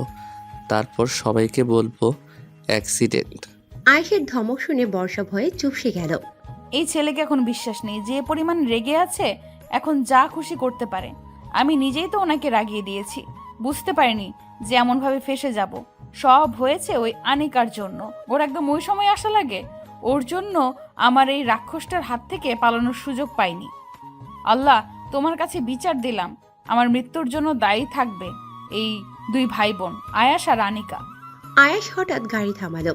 বর্ষা তাকিয়ে দেখে কাজী অফিস। এ কি? আমাকে এখানে নিয়ে এসেছেন কেন? গাড়ি থেকে নামো। না, আমি নামবো না। আপনি আমাকে এখানে কেন এনেছেন? তোমার এই কি কেনর উত্তর দেওয়ার সময় আমার হাতে নেই। বলে বর্ষাকে কোলে নিয়ে হাঁটা শুরু করলো। আরে কি করছেন? নামান আমাকে। আয়েশ কোনো কথা না বলে সোজা বর্ষাকে কাজী সাহেবের সামনে বসিয়ে। আপনি বিয়ে পড়ানো শুরু কর। কার বিয়ে? কাজী সাহেব বর্ষার দিকে তাকিয়ে আছে। কাজী সাহেব, আপনি আপনার কাজ করেন। বলুন না কবুল। না, আমি কবুল বলবো না। আমি এই বিয়ে করব না। কিসের বিয়ে? আমার এইভাবে এখানে আনার মানে কি? আমি এই বিয়ে করব না। উনি কি এই বিয়েতে রাজি নয়? শিওর তুমি কবুল বলবে না? বলে নিজের পকেট থেকে একটা ছুরি বের করলো, কাজী সাহেবের সামনে থাকা টেবিলের নিচের দিকে রাখলো যাতে কেউ দেখতে না পায়। ছুরিটা দেখেই বর্ষা খুব ভয় পেয়ে গেল। বর্ষা ভয়ে ভয়ে একটা ঢোক গেল। এই ছেলেটা কি করতে চাইছেটা কি? আয়াস বর্ষার কানের কাছে মুখ নিয়ে, তুমি যদি এখন কবুল না বলো তাহলে এখনই তোমাকে এই ছুরিটা দিয়ে জবাই করব। না, আমি কবুল বলবো না। ওকে বেবি, ঠিক আছে। আমি আবার তোমাকে বেশি কষ্ট দিয়ে মারতে পারবো না। প্রথমে তুমি যে মুখ দিয়ে কবুল বলনি সেই মুখটা জাপানের কুচিসাকি ওনার মতো করে কেটে দেব। তারপর তোমার মুখটা থেকে রক্ত গড়িয়ে গড়িয়ে পড়বে। তারপর যে ঠোঁট দুটো নাচিয়ে নাচিয়ে তুমি আমার সামনে অন্য ছেলেদের সাথে কথা বলছিলে সেই ঠোঁট দুটো কেটে নেব। তারপর তোমার গলাটা কেটে দেব। তোমার গলা থেকে ছিরছির করে রক্ত বের হবে। তারপর তুমি যে জিভ দিয়ে আমার সামনে অন্য ছেলেদের সাথে কথা বলছিলে সেই জিভটা কেটে 1,00,000 টুকরো করব। তাকে বলে কিমা করব। জাস্ট এইটুকু বলতেই আয়াস ছুরিটা আস্তে আস্তে বর্ষার দিকে এগিয়ে নিয়ে যেতে লাগলো। কবুল কবুল কবুল। আয়েশের কথা শুনে বর্ষার শরীরে লোম সব দাঁড়িয়ে গেছে, তাই ভয়ে বর্ষা কবুল বলে দিয়েছে। আয়েশ আর বর্ষার বিয়ের সম্পূর্ণ হলো। গাড়িতে বাইরের দিকে মুখ করে আছে বর্ষা, একটা কথা বলছে না আয়েশের সাথে। একটু আগেও সব ঠিক ছিল, মুহূর্তের মধ্যে কি থেকে কি হয়ে গেল। বর্ষার খুব খারাপ লাগছে। আমি চেয়েছিলাম আয়াসকে বিয়ে করতে, কিন্তু আমি তো এটা চাইনি। আমি তো চেয়েছিলাম বাড়ির সবার দোয়া ভালোবাসা নিয়ে বিয়ে করব। আমি বাবা মায়ের বড় মেয়ে, আমার বিয়ে নিয়ে তাদের কত স্বপ্ন। মা তার জামাইকে এই করবে সেই করবে, তার কত স্বপ্ন। তারা যদি জানতে পারে খুব কষ্ট পাবে। ছোট বোনটা তো সারা দিন আপনি তোর বিয়েতে আমি নাচবো, এই করব সেই করব। আর মামা মামি তারা তো আমাকে নিজেদের মেয়ের মতোই ভাবে। আর সেখানে আমি কি না, সবাইকে আমি কি জবাব দেব, কি উত্তর দেব আমি সবাইকে? তুমি এত চিন্তা করো না টুনটুনি পাখি। আমি আমাদের বিয়ের কথা কাউকে বলবো না। আমি তোমাকে পারিবারিক অনুমতি নিয়ে ধুমধাম করে আবার বিয়ে করব। আমি জানি তুমি আমাদের সেই ছোটবেলার বিয়ে মানো না, কিন্তু আমি তো মানি। সেই ছোটবেলা থেকেই আমার সকল মান অভিমান অনুভূতি স্বপ্ন সব তোমাকে ঘিরে। কত বছর পর আমি তোমাকে আবার পেয়েছি। আমি পারবো না তোমাকে আবার হারাতে, কিন্তু তোমাকে হারানোর ভয় যে আমাকে প্রতিনিয়ত তাড়া করে বেড়াচ্ছিল, তাই এই বিয়েটা করে রাখলাম। তুই মানো আর না মানো, এখন তুমি আমার লিগ্যাল ওয়াইফ। তুই চাইলেও এখন আর আমার থেকে দূরে যেতে পারবে না। তোমাকে হারানোর ভয়ে আমি আজ একটা স্বার্থপরের মতো কাজ করেছি আমি জানি, কিন্তু প্লিজ টুনটুনি পাখি আমাকে মাফ করে দিও প্লিজ। আয়েশ বর্ষাকে বাড়ির সামনে নামিয়ে দিয়ে কোথাও একটা চলে গেল। অনেক রাত অবধি আয়েশকে আর কোথাও দেখা যাচ্ছে না, কিন্তু যতই রাগ অভিমান থাকুক না কেন, বর্ষার এই বেহাল চোখ দুটো যে শুধু আয়েশকেই খুঁজছে। এখন আর বাড়ি থাকবে কেন? বিয়েটা তো করে নিয়েছে, নিজের নামে স্ট্যাম্পটা আমার নামের উপরে দিয়ে দিয়েছে। এখন আমি ওনার সম্পত্তি কিনা, এখন আর আমাকে চিনবে না। আর এই কয়দিন আমাকে পটানোর জন্য কত ঢং, সব ছেলেরাই এক। মাঝরাত বর্ষার রুমে ওরা 4-5 জন ঘুমিয়েছে। বিয়ে উপলক্ষে বাড়িতে অনেক মানুষ কিনা। বর্ষার কিছুতেই ঘুম আসে না, ও বিছানায় শুয়ে শুয়ে এপাশ ওপাশ করছে আর ভাবছে আজ কি থেকে কি হয়ে গেল। এর মধ্যে বর্ষা অনুভব করলো কেউ ওর মাথায় হাত বুলিয়ে দিয়েছে। তাকিয়ে দেখে আয়াস। বর্ষা হকচকিয়ে ওঠে। আপনি এখানে? আরে আসতে বলো, ওরা উঠে যাবে তো। আপনি এখানে এসেছেন কেন? তোমাকে নিতে। মানে? ভুলে গেলে আজ আমাদের বাসর রাত। বাসর রাতে আর কোন ছেলে বাসর রাতে ও ছাড়া থাকে বলো তো?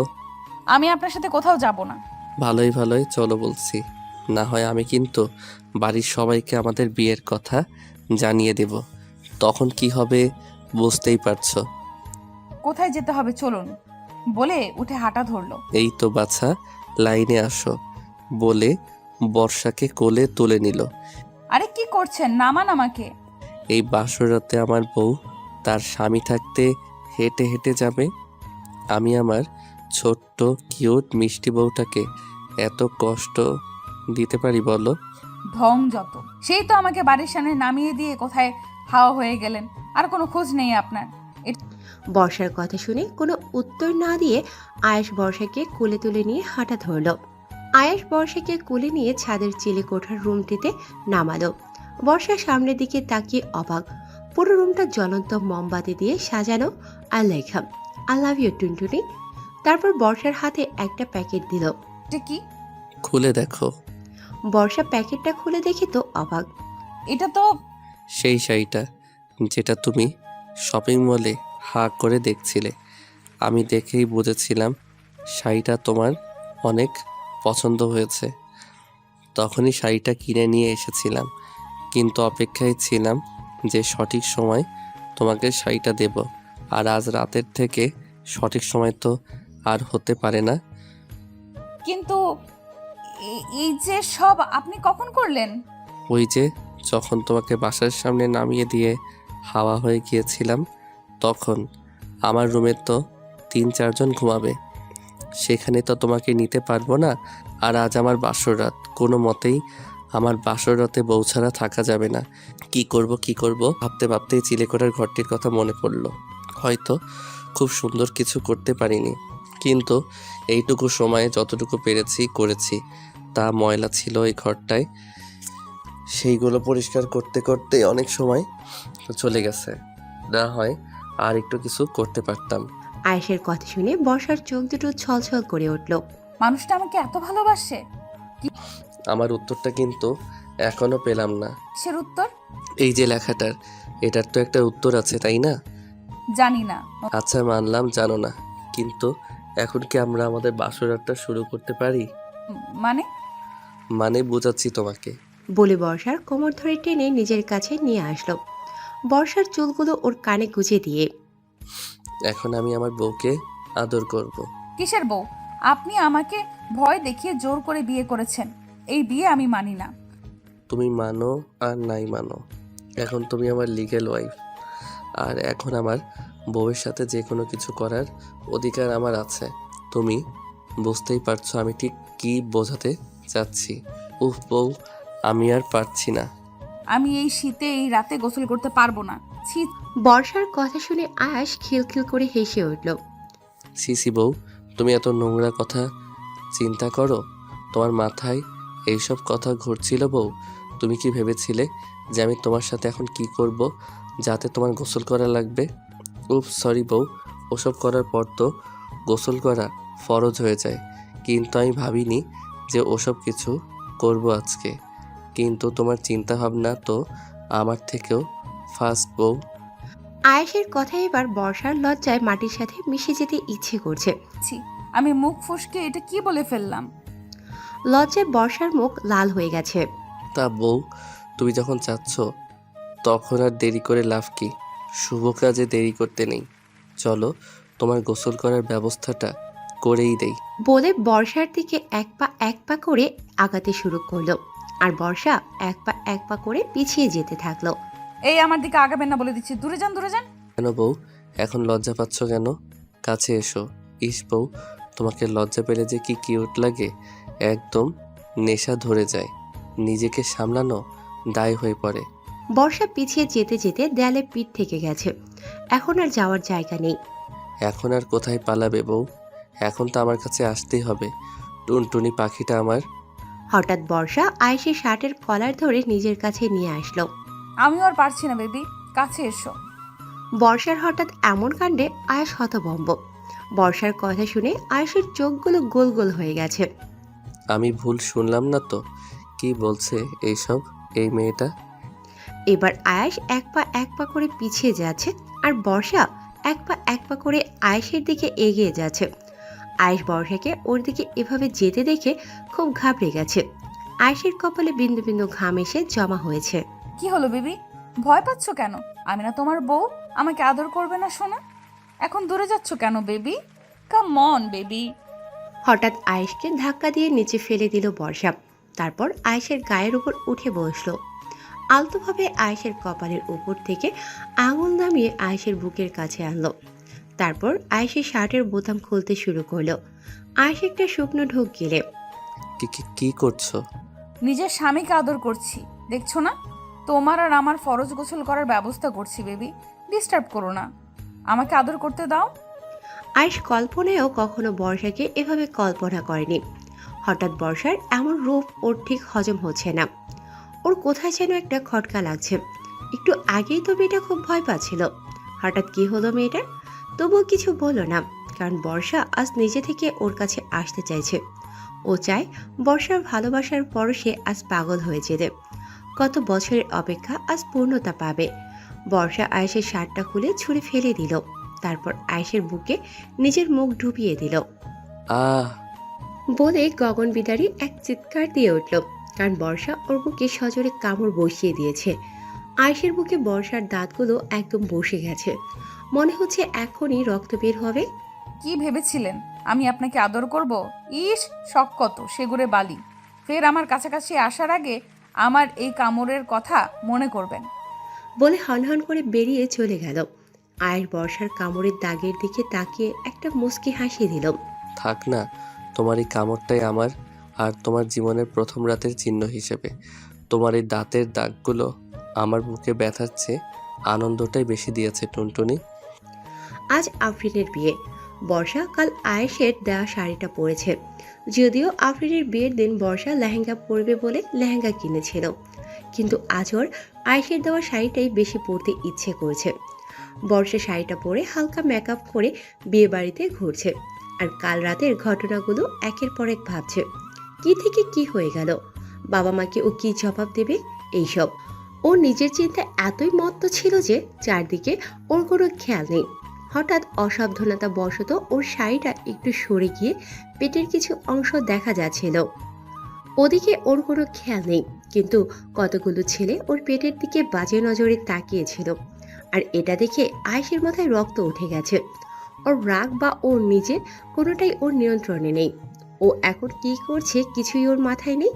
হঠাৎ আয়েশ এসে বর্ষার হাত ধরে টানতে টানতে নিয়ে গেল। আরে আরে, কোথায় নিয়ে যাচ্ছেন আমাকে? আয়েশ কিছু না বলে বর্ষাকে রুমে এনে দেয়ালের সাথে চেপে ধরল। পরপুরুষকে নিজের শরীর না দেখালে বুঝি তোমার পেটের ভাত হজম হয় না? কি বলছেন এসব? এখন কিছু বুঝতে পারছো না? একটু আগে তো ঠিকই অন্য ছেলেদের পেট দেখিয়ে আকৃষ্ট করেছিলে। বর্ষা ওর পেটের দিকে তাকিয়ে দেখে শাড়ির কিছুটা অংশ সরে গিয়েছে। দেখুন, আপনি ভুল করছেন। এখন তো আমি ভুল করবই। আসলে তোমাদের মতো মেয়েদের বিশ্বাস করাই ভুল। আমাকে রেখে এখন পরকিয়া করতে চাইছিলিস, তাই অন্য ছেলেদের নিজের শরীর দেখিয়ে বেড়াচ্ছিলি। কথাটা সোজা গিয়ে বর্ষার কলিজায় আঘাত করেছে। না চাইতেও ওর চোখ দিয়ে গড়িয়ে পানি পড়ছে। ওর সবচেয়ে কাছের মানুষটা কিছু না জেনেই শুধুমাত্র রাগের বশে ওকে এত বড় একটা কথা বলতে পারলো। মুহূর্তের মধ্যে সব রাগ অভিমান এসে ভিড় করলো বর্ষার মধ্যে। বর্ষা রেগে গিয়ে দেখিয়েছি আমার পেট, দরকার পড়লে শাড়ি খুলে হাঁটবো, আপনার কি? তুই ভুলে যাচ্ছিস তুই আমার বিয়ে করা বউ। আপনিও ভুলে যাচ্ছেন, আপনি আমাকে ভয় দেখিয়ে জোর করে বিয়ে করেছেন, আর এই বিয়ে আমি মানি না। কি বললি তুই? তোর এত বড় সাহস? দাঁড়া, তুই একটু আগে ছেলেদের পেট দেখিয়ে বেরিয়েছিস তাই না? ওয়েট। বলেই বর্ষার পেট থেকে শাড়ি সরিয়ে বর্ষার পেটে নিজের নখ দিয়ে আঁচড় কেটে দিল। আয়েশের নখের আঁচড়ের সাথে সাথে বর্ষার পেটের চামড়া ছিলে রক্ত বের হতে শুরু করলো। আমার খুব লাগছে, ছাড়ুন। কিন্তু সেই দিকে আয়েশের কোনো ভ্রুক্ষেপ নেই। আয়েশ রাগের বসে ওর হিতাহিত জ্ঞান হারিয়ে ফেলেছে। ও এখন কি করছে বা বলছে কোনো কিছুর উপরই ওর কোনো কন্ট্রোল নেই। বর্ষা আয়েশকে ধাক্কা মেরে কাঁদতে কাঁদতে দৌড়ে বেরিয়ে গেল। বর্ষার ধাক্কায় আয়েশের হুঁশ ফিরল। ও এখন ভালোভাবে বুঝতে পারছে ও রাগের বশে এতক্ষণ ঠিক কি করেছে। হুঁশ ফিরতেই হাতে একটা মলম নিয়ে বর্ষাকে সারা বাড়ি খুঁজছে আয়াস, কিন্তু কোথাও বর্ষা নেই। আমি এটা কি করলাম, কেন করলাম? আমার খুব ভয় করছে। আমার উপর রাগ করে আমার টুনটুনি পাখিটা আবার আমাকে ছেড়ে চলে যাবে না তো? না না, আমার কলিজাটাকে আমাকে ছেড়ে যেতেই দেব না, কখনো না। ওকে ছাড়া তো আমার একদম চলবে না, কিন্তু রাগের বশে আমি এত বড় একটা ভুল করলাম কি করে। বর্ষা ছাদের এক কোণে বসে অঝরে কাঁদছে। খুব কষ্ট হচ্ছে আজর। ইচ্ছে করছে চিৎকার করে কাঁদতে, কিন্তু তাও পারছে না। ওর ভালোবাসার মানুষটা কিভাবে পারলো আজ ওকে এত বড় একটা কথা বলল? শেষ পর্যন্ত কিনা ওর চরিত্র নিয়ে কথা বলল। এই ভালোবাসে আয়েশ ওকে। এদিকে আয়েশ বর্ষাকে খুঁজতে খুঁজতে আয়েশের অবস্থা পাগল পাগল। বর্ষা, এখানে কি করছিস? কিছু না তো। চল নিচে চল, সবাই নিচে। বিয়ে বাড়ি আর তুই কিনা এখানে একা একা বসে আছিস? তুই যা, আমি যাব না, আমার ভালো লাগছে না। তা বললে হবে? আজ আফরিন আপুর বিয়ে, চল চল। বলে বর্ষাকে জোর করে নিয়ে নিচে নিয়ে গেল। এতক্ষণ পর বর্ষাকে দেখে আয়েশ যেন প্রাণ ফিরে পেল। বর্ষাকে দেখে আয়েশ ওর সাথে কথা বলতে গেলেই বর্ষা পাশ কাটিয়ে চলে যায়। এই টুনটুনি, প্লিজ আমার কথাটা শোনো। আমার ভুল হয়ে গেছে, আই এম সরি। বর্ষা কোনো উত্তর না দিয়ে চলে গেলে আর আয়েশ বর্ষার পিছু পিছু ছুটতে থাকলো। কিন্তু এর মধ্যে আফরিনের বিয়ে শেষ। এখন আফরিনের বিদায়। আর আয়েশ আফরিনের একমাত্র ভাই, তাই ওর অনেক কাজ। তাই আফরিনের বিদায়ীতে আয়েশ ব্যস্ত হয়ে আর বর্ষার কাছে যেতে পারল না। আফরিনের বিদায়ের পরই অনেক আত্মীয়রা অনেকে চলে গেছে। তাই আজ রুমে শুধু আনিকা আর বর্ষাই ঘুমিয়েছে। মাঝরাত, বর্ষার ঘুম আসে না। ওর খুব কষ্ট হচ্ছে। বিছানায় একপাশে গুটিসুটি মেরে বসে বসে কাঁদছে, আর পাশেই আনিকা ঘুমোচ্ছে। এর মধ্যে আয়েশ দরজা খুলে রুমে প্রবেশ করলো। আয়েশকে দেখেই বর্ষা মুখ ঘুরিয়ে অন্যদিকে তাকালো। আই এম সরি টুনটুনি, আমার ভুল হয়ে গেছে।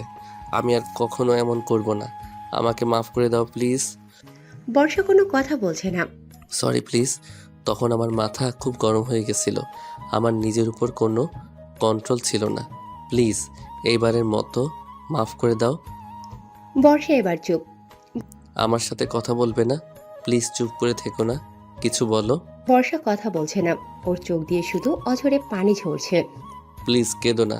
তোমার চোখের পানি আমার সহ্য হয় না। আমি ভুল করেছি, আমাকে যা খুশি শাস্তি দাও, কিন্তু চুপ করে থেকো না। তোমার এই চুপ করে থাকা আমাকে বেশি কষ্ট দেয়। Speak up, dammit. আয়েশের চিৎকার শুনে আনিকা ধরফড়িয়ে উঠে বসলো। এই দেখো টুনটুনি, আমি কান ধরছি। আমি আর এমন কখনো করব না।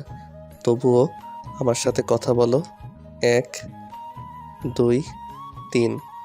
আনিকা ঘুম থেকে উঠে আয়েশের অবস্থা দেখে হা হয়ে গেছে। যে ছেলে কখনো মাথা নত করেনি, আনিকা সহ বাড়ির ছোটরা যার সামনে কান ধরে উঠবোস করত, সে কিনা আজ বর্ষার সামনে কান ধরে উঠবোস করছে। আনিকা চোখ ঢোলে। আমি কি ভুল দেখছি নাকি ভাইয়া? তুই উঠেছিস? দেখ না বর্ষা আমার সাথে কথা বলছে না। তো তুমি সেই ছেলে বর্ষা, যার কথা বলেছিল যে বর্ষা ওকে পছন্দ করে? এখন কি ওইসব কথার সময় নাকি? আমি সেই ছেলে। তাহলে এখন বুঝতে পারছি যে ভাইয়া কেন ওই দিন আমার উপর রাগ করেছিল। এর জন্যই আমাকে সেদিন ঘরের শত্রু বিভীষণ বলেছিল। আয়েশ বর্ষাকে হাত ধরে টেনে রুমের বাইরে বের করে দিল। ঢং বন্ধ করুন। আমার চরিত্র তো খারাপ, তাহলে কেন এসেছেন আমার কাছে? আমাকে বিশ্বাস করে ভুল করেছেন, আর বিশ্বাস করতে হবে না আমাকে। কালই আমি এই বাড়ি থেকে চলে যাব, আর আমাদের বিয়ে হয়েছে কেউ তো আর জানে না। ডিভোর্স পেপারটা পাঠিয়ে দিয়েন, আমি সই করে দেব। ডিভোর্স? তোমাকে আমি কোনোদিন ডিভোর্স দেব না, মরে গেলেও না। তুমি আমার, শুধু আমার। তোমাকে আমি আমাকে ছেড়ে কোথাও যেতেই দেব না। বলে আয়েশকে আর কিছু বলতে না দিয়ে আয়েশের মুখের উপর দরজাটা বন্ধ করে দিল। বলে দরজার সামনে বসে পড়ল, যাতে বর্ষার রুম থেকে বের হলেই আয়েশ ওকে দেখতে পায়, আর বর্ষা ওকে ছেড়ে না যেতে পারে। বর্ষা ভাইয়া অনেক কষ্ট পাচ্ছে, তুই এমন করিস না ভাইয়ার সাথে। তোর ভাইকে আমি এত সহজে মাফ করব না। তোর ভাই কি করেছে জানিস? কি এমন করেছে ভাইয়া? তোর ভাই আমাকে চরিত্রহীনা বলেছে। আমার মতো মেয়েদের বিশ্বাস করে ভুল করেনি। তারপর আমার সাথে কি করেছে দেখ। বলে বর্ষা নিজের পেটের উপর থেকে কাপড়টা একটু সরিয়ে আয়েশের নখের আঁচড়গুলো আনিকাকে দেখালো। কি ভাইয়া এসব করেছে? তাহলে ঠিকই আছে, ভাইয়াকে এত সহজে মাফ করবি না, একদম না। সকালে ঘুম থেকে উঠেই বর্ষা ব্যাগ গুছিয়ে বের হলো। ও আজ চলে যাবে। বর্ষা সিঁড়ি থেকে ব্যাগ নিয়ে নামছে। প্লিজ আমাকে ছেড়ে যেও না। আমি মানছি তো আমি ভুল করেছি। তুমি আমাকে যা শাস্তি দিবে আমি মাথা পেতে নেব, তবুও আমাকে ছেড়ে যেও না। কিরে বর্ষা, সকাল সকাল ব্যাগ গুছিয়ে কোথায় যাচ্ছিস? চলে যাচ্ছি। আফরিন আপুর বিয়ের জন্য এসেছিলাম, বিয়ে শেষ চলে যাচ্ছি। হঠাৎ আয়েশ বর্ষাকে সবার সামনে জড়িয়ে ধরে। প্লিজ আমাকে ছেড়ে যেও না, আমাকে এত বড় শাস্তি দিও না। এত বছর আমি তোমার জন্য অপেক্ষা করেছি, আমি এবার তোমাকে পেয়েও হারাতে পারবো না। বলছে আর বাচ্চাদের মতো কান্না করছে। বাড়ির সবাই হতবাক হয়ে আয়েশের কাণ্ড দেখছে। যে ছেলেকে কোনোদিন কাঁদতে দেখেনি, আজ সে ছেলে বর্ষার জন্য কাঁদছে। যে ছেলের রাগের জন্য বাড়ির সবাই ওকে ভয় পায়, সে ছেলে আজ বর্ষার রাগ ভাঙাতে ব্যস্ত। মা, ও মা, দেখো না, আমার টুনটুনি পাখিটা আবার আমাকে ছেড়ে চলে যেতে চাইছে। ও ফুপি, দেখো না, তোর মেয়ে কাল থেকে আমার সাথে কথা বলছে না। ওকে বলো না আমার সাথে একটু কথা বলতে। বলো না, এত রাগ করে না বউ, একটু কথা বলো না আমার সাথে। আমাকে গালাগালি করো, মারো, বকো, যা খুশি করো, তবুও একটু কথা বলো। তোমার এই চুপ থাকাটা আমার ভিতরে প্রচণ্ড যন্ত্রণা দিচ্ছে। বর্ষার সবার সামনে দাঁড়িয়ে থাকতে এবার কেমন যেন অস্বস্তি লাগছে।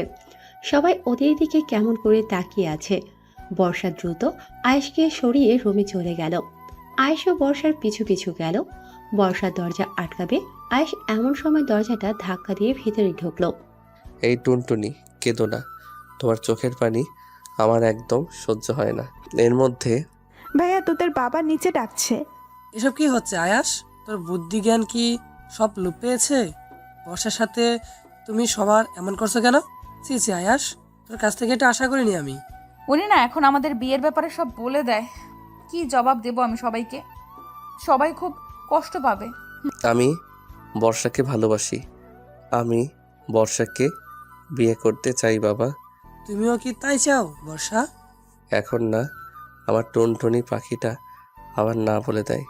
এমনি আমার উপর প্রচণ্ড রাগ করে আছে, তাহলে তো আমাকে বাধ্য হয়ে আমাদের বিয়ের কথাটা সবাইকে বলতে হবে, কারণ আমি আমার টুনটুনি পাখিটাকে কোনোভাবেই হারাতে পারবো না, কোনোভাবেই না। আমিও আয়াসকে বিয়ে করতে চাই। যাক, আলহামদুলিল্লাহ, আমার টুনটুনি পাখিটা এই বিয়েতে না করেনি। বর্ষা কোনো কথা বলছে না, শুধু কাঁদছে। বর্ষার কথা শুনে সবাই খুব খুশি। পারভিন বেগম অনেক আগে থেকেই চাইতো বর্ষাকে নিজের ছেলের বউ করতে, কিন্তু বর্ষা আয়েশকে একদম পছন্দ করতো না। আয়েশের জন্যই তো এত বছর এ বাড়িতে আসেনি। বর্ষা তাই পারভিন বেগমের মুখ ফুটে কিছু বলতেও পারতো না। এইদিকে এক কোণে দাঁড়িয়ে দাঁড়িয়ে সবটা দেখছিল আবির। ওর বুকটা ফেটে যাচ্ছে আজ, খুব কষ্ট হচ্ছে ওর। ও তো এত বছর ধরে বর্ষাকে ভালোবেসে আসছে। ও চেয়েও ওর ভালোবাসার মানুষটাকে আজ কিছু বলতে পারছে না, আটকাতে পারছে না।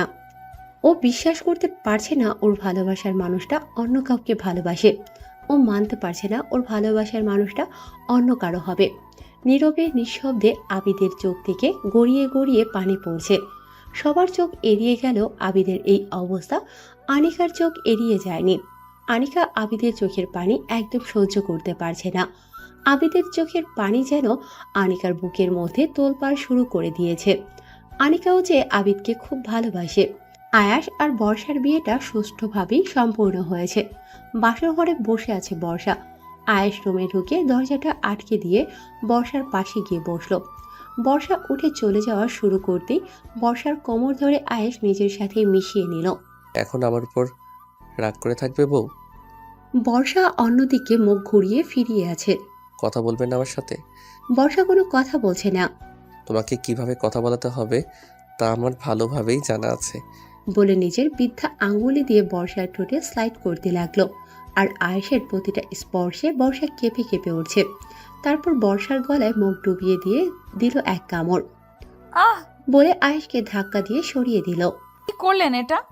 উফ বাবা, জ্বলে যাচ্ছে। আপনি কি মানুষ নাকি অন্য কিছু? কাল আছড়ে আমার পেটের চামড়া ছিলে দিয়েছেন, আজ আবার কামড় দিচ্ছেন। এই তো আমার টুনটুনি পাখিটা কথা বলেছে। আমি তো ভেবেছিলাম আমার বউটা বোবা হয়ে গেছে, দেখি কাল কি করেছি। বলে বর্ষার পেটে হাত দিয়ে পেটের কাপড় সরিয়ে দিতেই বর্ষা আয়েশের হাত সরিয়ে দিয়ে দূরে গিয়ে দাঁড়ালো। হয়েছে, আর আদিক্ষেতা দেখাতে হবে না। আয়াস বর্ষার কোমর ধরে এক টানে নিজের কাছে এনে বর্ষার পেটের কাপড় সরিয়ে একটা চুমু দিল। সরি টুনটুনি পাখিটা, আমি তোমাকে কষ্ট দিতে চাইনি, কিন্তু ওই ছেলেগুলো তোমার দিকে বাজেভাবে তাকিয়েছিল বলে আমি নিজেকে একদম কন্ট্রোল করতে পারিনি। এইবারের মতো মাফ করে দাও প্লিজ, আর কখনো এমন করব না, কথা দিচ্ছি। বর্ষা আয়েশকে সরিয়ে দিয়ে বর্ষার রাগে কটমট করতে করতে একটা বালিশ আর কাঁথা নিয়ে বারান্দার দিকে রওনা দিল। কোথায় যাচ্ছ? বারান্দায়। কেন? আমি আজ বারান্দায় ঘুমাবো। কি ভেবেছেন কি আমি এই বিয়েতে রাজি হয়েছি বলে কি আপনাকে মাফ করে দিয়েছি? কখনো না। যেহেতু আমাদের আগেই বিয়ে হয়ে গিয়েছে, তাই এখন না বলার কোনো মানেই হয় না। তাই এই বিয়েতে রাজি হয়েছি, কিন্তু আপনার সাথে এক বিছানায় একসাথে থাকা আমার পক্ষে সম্ভব না। ও আচ্ছা, তাহলে যাও, বারান্দার দরজা খোলাই আছে। বলে বিছানার একপাশে টান টান হয়ে শুয়ে পড়ল। ব্যাপারটা কি হলো? এই পাজিটা আজ আমাকে আটকালো না কেন?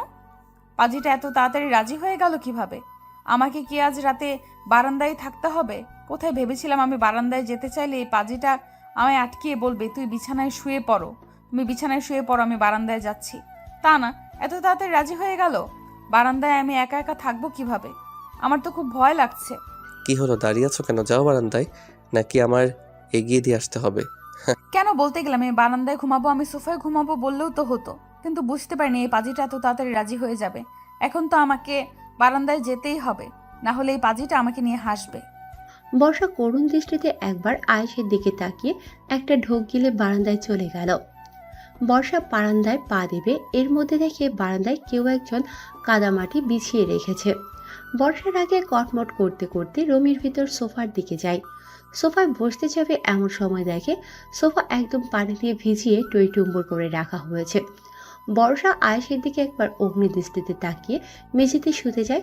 গিয়ে দেখে মেঝের যে অংশ খালি, সেখানে কোনো মানুষ শুতে পারবে সেখানেও কাদামাটি বিছিয়ে রাখা হয়েছে। বর্ষা শেষমেশ আর উপায় না পেয়ে খাটে বিছানায় শুতে যায়। বিছানার এক পাশে আয়াস শুয়ে আছে। বর্ষা বিছানার অন্য পাশে শুতে গেলেই দেখলো বিছানার ওই পাশটা পানি দিয়ে ভিজিয়ে রাখা হয়েছে। বর্ষার রাগে কটমট করতে করতে বলে, এটা কি হলো? কি হয়েছে আমার টুনটুনি পাখিটা? ঢং করতে হবে না, আমি জানি এই সব আপনার কাজ। আপনাকে আমি হাড়ে হাড়ে চিনি। তুমি আমাকে চিনবে না তো কে চিনবে? 10টা না 5টা না একটা মাত্র বউ।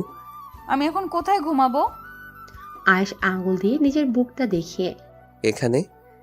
পাজি ছেলে। বলে দরজার দিকে এগিয়ে যেতেই আয়েশ বর্ষার হাত ধরে হ্যাসকার টান দিয়ে নিজের কাছে নিয়ে আসলো। এই টুনটুনি পাখিটা, শোনো না, আমাকে এইবারের মতো মাফ করে দাও না, আমি আর এমন করব না। বর্ষা অন্যদিকে মুখ ঘুরিয়ে তাকিয়ে আছে। আয়েশ নিজের শার্ট খুলে পকেট থেকে একটা ছুরি বের করে ওর বুকে যেখানে বর্ষা কামড় দিয়েছিল সেখান থেকে খুঁচিয়ে খুঁচিয়ে রক্ত বের করতে শুরু করলো। আরে আরে কি করছেন? পাগল হয়ে গেছেন নাকি? আমি পাগল হয়ে গেছি। তুমি আমার উপর যখন থেকে রাগ করে আছো তখন থেকে আমার নিজেকে পাগল পাগল লাগছে। ছুরিটা নিচে রাখুন প্লিজ। না, আমি তোমার সাথে যা যা করেছি আগে সেই সবের জন্য নিজেকে শাস্তি দেব, তারপর ছুরি রাখবো। ভয় পেও না, আমি আত্মহত্যা করব না, কারণ আমি মরে গেলে তুমি যদি আবার অন্য কারো হয়ে যাও, এমনি ওই আবিরটা তোমার জন্য মুখিয়ে আছে। আমাদের যখন বিয়ের কথা হচ্ছিল তখন আমি খেয়াল করেছি ও আমাদের বিয়েটা মানতে পারছিল না। এখন আমার কিছু হলেই আমি শিওর ওই বজ্জারটা তোমার দিকে হাত বাড়াবে, আর আমি জানি, আর আমি সেটা কিছুতেই হতে দিতে পারি না। আমি মরে গেলেও তোমাকে অন্য কারোর সাথে মানতে পারবো না। এমন একটা সিরিয়াস মোমেন্টেও আপনার এইসব কথা? ছুরিটা আমাকে দিন। আগে বললো আমাকে মাফ করে দিয়েছো। করেছি। সত্যি তো? 3 সত্যি? 3 সত্যি। তাহলে আমাকে জড়িয়ে ধরো। পারবো না। তাহলে আমিও ছুরি ফেলবো না। আপনি খালি গায়ে। খালি গায়ে, তাই জড়িয়ে ধরতে পারবে না একটু পর তো। বলতেই বর্ষা আয়েশকে জড়িয়ে ধরল। অসভ্য লোক একটা, আপনার মুখে কিছুই আটকায় না। আয়েশ ছুরি ফেলে দিয়ে বর্ষাকে জড়িয়ে ধরল, তারপর বর্ষাকে কোলে নিয়ে বিছানায় শুইয়ে দিল। এই কি করছেন? কাছে আসবেন না।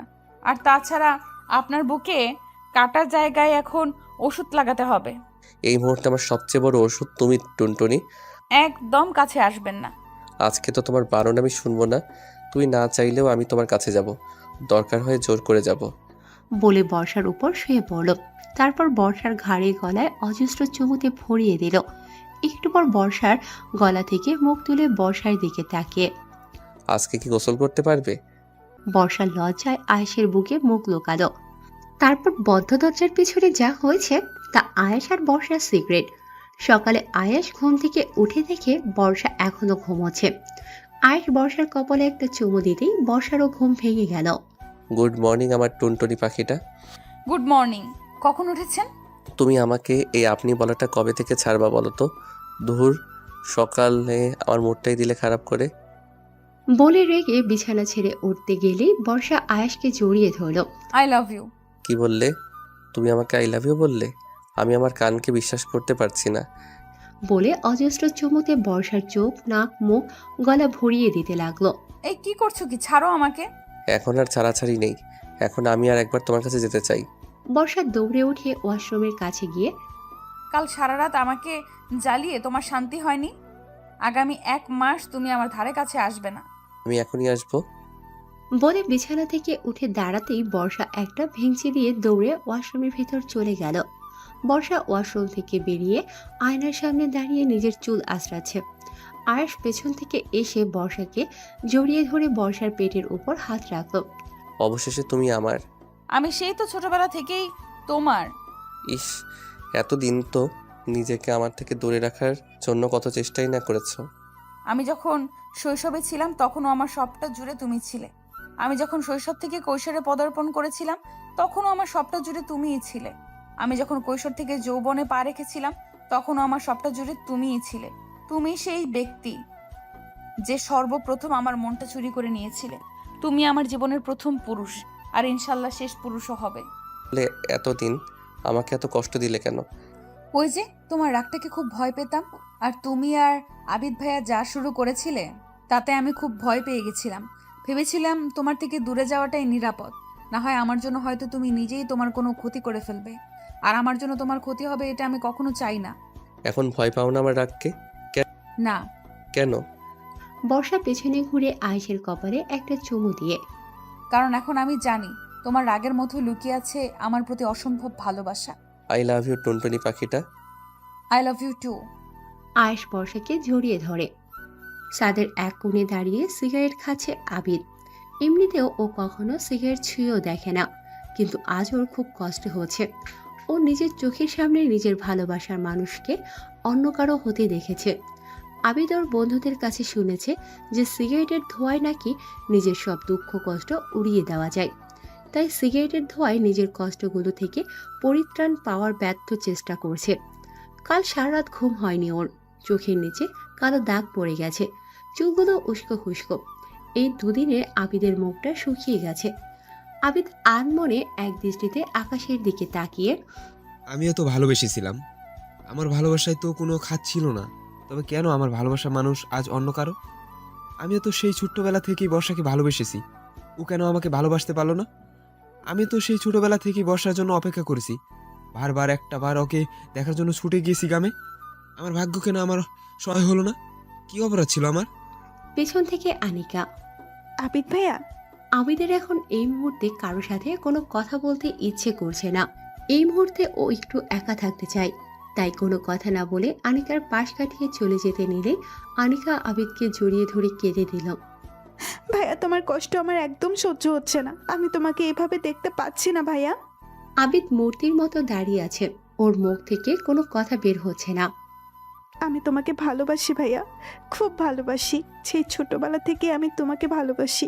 প্লিজ ভাইয়া, পেছনের কথা তুমি ভুলে যাও আর আমাকে একটা সুযোগ দাও। আমি তোমার সব কষ্ট ভুলিয়ে দেওয়ার চেষ্টা করব। আমি জানি এসব কথা বলার এখন সঠিক সময় না, কিন্তু আমি যে তোমাকে এই অবস্থায় আর দেখতে পাচ্ছি না। তোমাকে এভাবে দেখে আমারও খুব কষ্ট হচ্ছে আজ। তোকে কি বলবো, আমার ভাষা নেই। কিন্তু আমাকে মাফ করিস। তোকে দেওয়ার মতো আজ আমার কাছে কিছুই নেই। আমার মন প্রাণ সবটা জুড়ে যে ছিল সে আজ অন্য কারো। আমি পারিনি তাকে আমার নিজের করে নিতে, আমি পারিনি। বলে আনিকাকে ছাড়িয়ে চলে গেল। আনিকা এক দৃষ্টিতে স্তব্ধ হয়ে আবিদের চলে যাওয়ার দিকে তাকিয়ে আছে। বর্ষা বিছানার উপর বসে আছে। আমার টুনটুনি পাখিটা কি রাগ করেছে? বর্ষা আয়াসকে জড়িয়ে ধরে, কেন আমার এত সুন্দর কিউট বটের উপর রাগ কেন করব? যাতে আমি আদর করে আমার বউটার রাগ ভাঙাতে পারি। আমি একটুও রাগ করিনি। ইস একটু রাগ করে থাকলেও তো পারতে। তারপর আমি অফিস থেকে ফিরে আদর করে তোমার রাগ ভাঙাতাম। ইস, এই 2-3 তো রাগ করেছিলাম, দেখেছি তো কেমন পাগল পাগল হয়ে গেছিলে। ওটা তো সিরিয়াসভাবে রাগ করেছিলে। এখন কি আমি তোমাকে সিরিয়াসভাবে রাগ করতে বলেছি নাকি? সে একটু ঢং করে রাগ করবে আমার সাথে, সেটা বলেছি। ইস, শোনো, বলো টুনটুনি। বর্ষা নিজের ঠোঁট দেখিয়ে একটা কিসি দাও। আয়েশ একটা মুচকি হাসি দিয়ে নিজের ঠোঁট জোড়া বর্ষার ঠোঁটের সাথে মিলিয়ে দিল। এভাবে চলতে থাকলো বর্ষা আর আয়েশের সুখের সংসার। আয়েশ রোজ অফিস থেকে ফেরার পথে বর্ষার জন্য হাতে করে কিছু না কিছু নিয়ে আসে। কখনো বেলি ফুলের মালা, কখনো কাঠগোলাপ, কখনো লাল গোলাপ, কখনো শাড়ি। আবার বর্ষা রাতে না খেয়ে আয়েশের জন্য না খেয়ে অপেক্ষা করে। দেখতে দেখতে কেটে গেল কিছু বছর।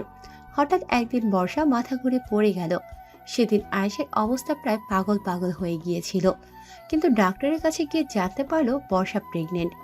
কথাটা জানার পর সারা বাড়িতে খুশির বন্যা বয়ে গেল। আয়েশও খুব খুশি, সে বাবা হতে চলেছে। গুটি গুটি পায়ে সে আয়েশের হাত ধরে হাঁটবে, তাকে পাপা পাপা বলে ডাকবে। সে তো ইতিমধ্যে তার বেবির নামও ঠিক করে ফেলেছে। বাড়ির সবাই বর্ষার প্রতি এক্সট্রা কেয়ার করা শুরু করেছে। আয়েশও তাড়াতাড়ি অফিস থেকে চলে আসে। অফিসে গিয়েও প্রতি মিনিটে মিনিটে বর্ষার কাছে কল করে বর্ষা কখন কি করছে, কি খাচ্ছে, নিজের খেয়াল রাখছে কিনা ইত্যাদি। অফিসে থাকলেও আয়েশের মন পড়ে থাকে বর্ষার কাছে। বর্ষারও অনেক স্বপ্ন, তাদের একটা ছোট্ট প্রিন্স অথবা প্রিন্সেস আসবে, তাকে আদো আদো কণ্ঠে মাম মাম বলে ডাকবে। হঠাৎ একদিন আয়েশ বাসায় ফিরছে না দেখে সবাই চিন্তা করছে বর্ষার তো পাগল পাগল অবস্থা। সবাই বর্ষাকে এত করে বোঝাচ্ছে, এই অবস্থায় ওর এত টেনশন করা ঠিক না, কিন্তু ও কারো কথা শুনছেই না। অবশ্য টেনশন কি মানুষ ইচ্ছে করে করে? টেনশন আপনা আপনি চলে আসে। হঠাৎ কেউ একজন কল করে বলল আয়েশ অ্যাক্সিডেন্ট করেছে, হসপিটালে ভর্তি। সাথে সাথে বর্ষা চিৎকার করে উঠল, হন্তদন্ত হয়ে ছুট লাগালো হসপিটালে যাবে। সবাই বর্ষাকে রেখে হসপিটালে চলে যেতে চাইল, কিন্তু শেষ পর্যন্ত বর্ষার জোড়াজুড়িতে আর রেখে যেতে পারল না ওকে। কিন্তু হসপিটালে গিয়ে দেখে লিফট ওপরে। এদিকে আয়েশের চিন্তায় চিন্তায় বর্ষা তো পাগল হয়ে গেছে। সে আর লিফটের অপেক্ষা না করে সিঁড়ি দিয়ে ওঠা শুরু করলো। তাড়াহুড়ো করে উঠতে গিয়ে হঠাৎ পা পিছলে পড়ে গেল সিঁড়ি থেকে। আয়েশের সামনে বাড়ির সবাই দাঁড়িয়ে আছে, শুধু নেই বর্ষা। আয়েশের তেমন গুরুতর কিছু হয়নি, শুধুমাত্র মাথা ফেটে গিয়েছে, তাই জ্ঞান হারিয়েছিল। মা, আমার টুনটুনি পাখিটাকে দেখছি না, ও কোথায়? সবাই মাথা নিচু করে আছে, কেউ কিছু বলছে না। ওকে তোমরা বাড়িতে রেখে এসেছো? ঠিক করেছো। ওর এই অবস্থা এখানে আসা ঠিক হতো না, কিন্তু তোমরা সবাই তো এখানে।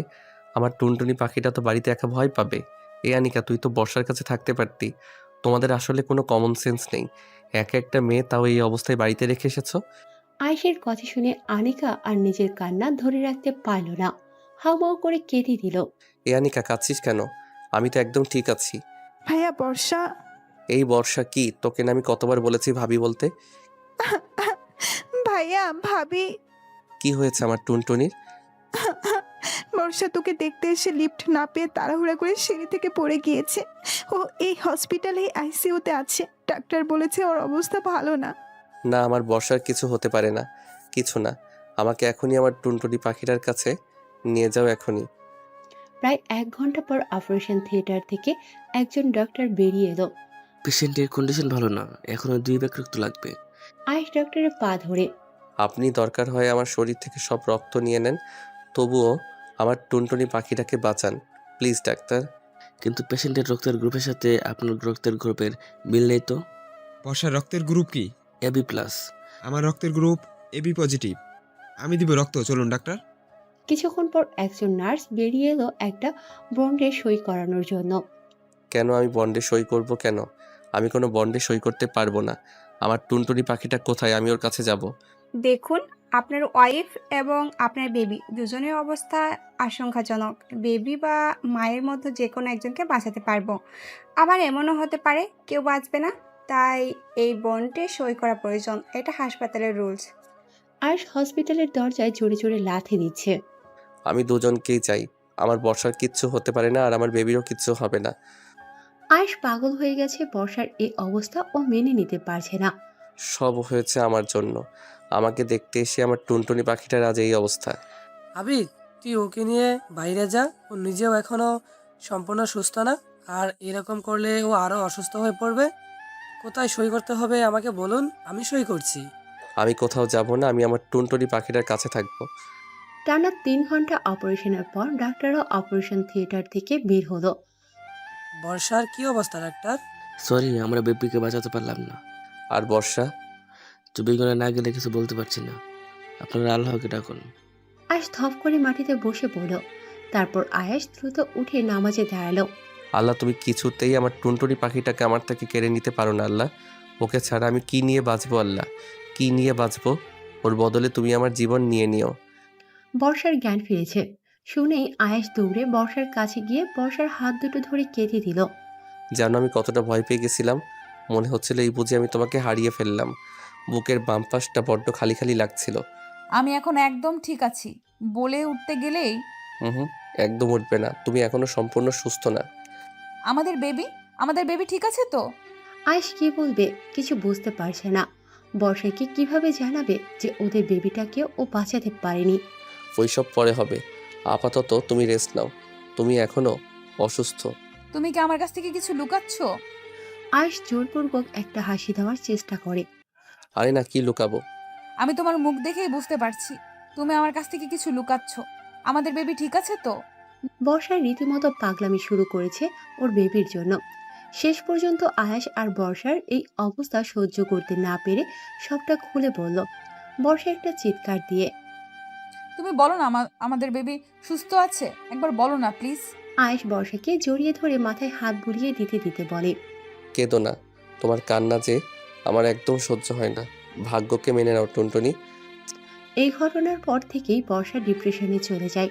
সারাদিন রুমে আটকে বসে থাকে, কারোর সাথে কথা বলে না। ছাদে দাঁড়িয়ে আছে আনিকা, পেছন থেকে আবিদ। আনিকা, কিছু বলবে আবিদ ভাই? কথাটা কিভাবে বলবো বুঝতে পারছি না ঠিক। তুমি কি আমাকে এখনো ভালোবাসো?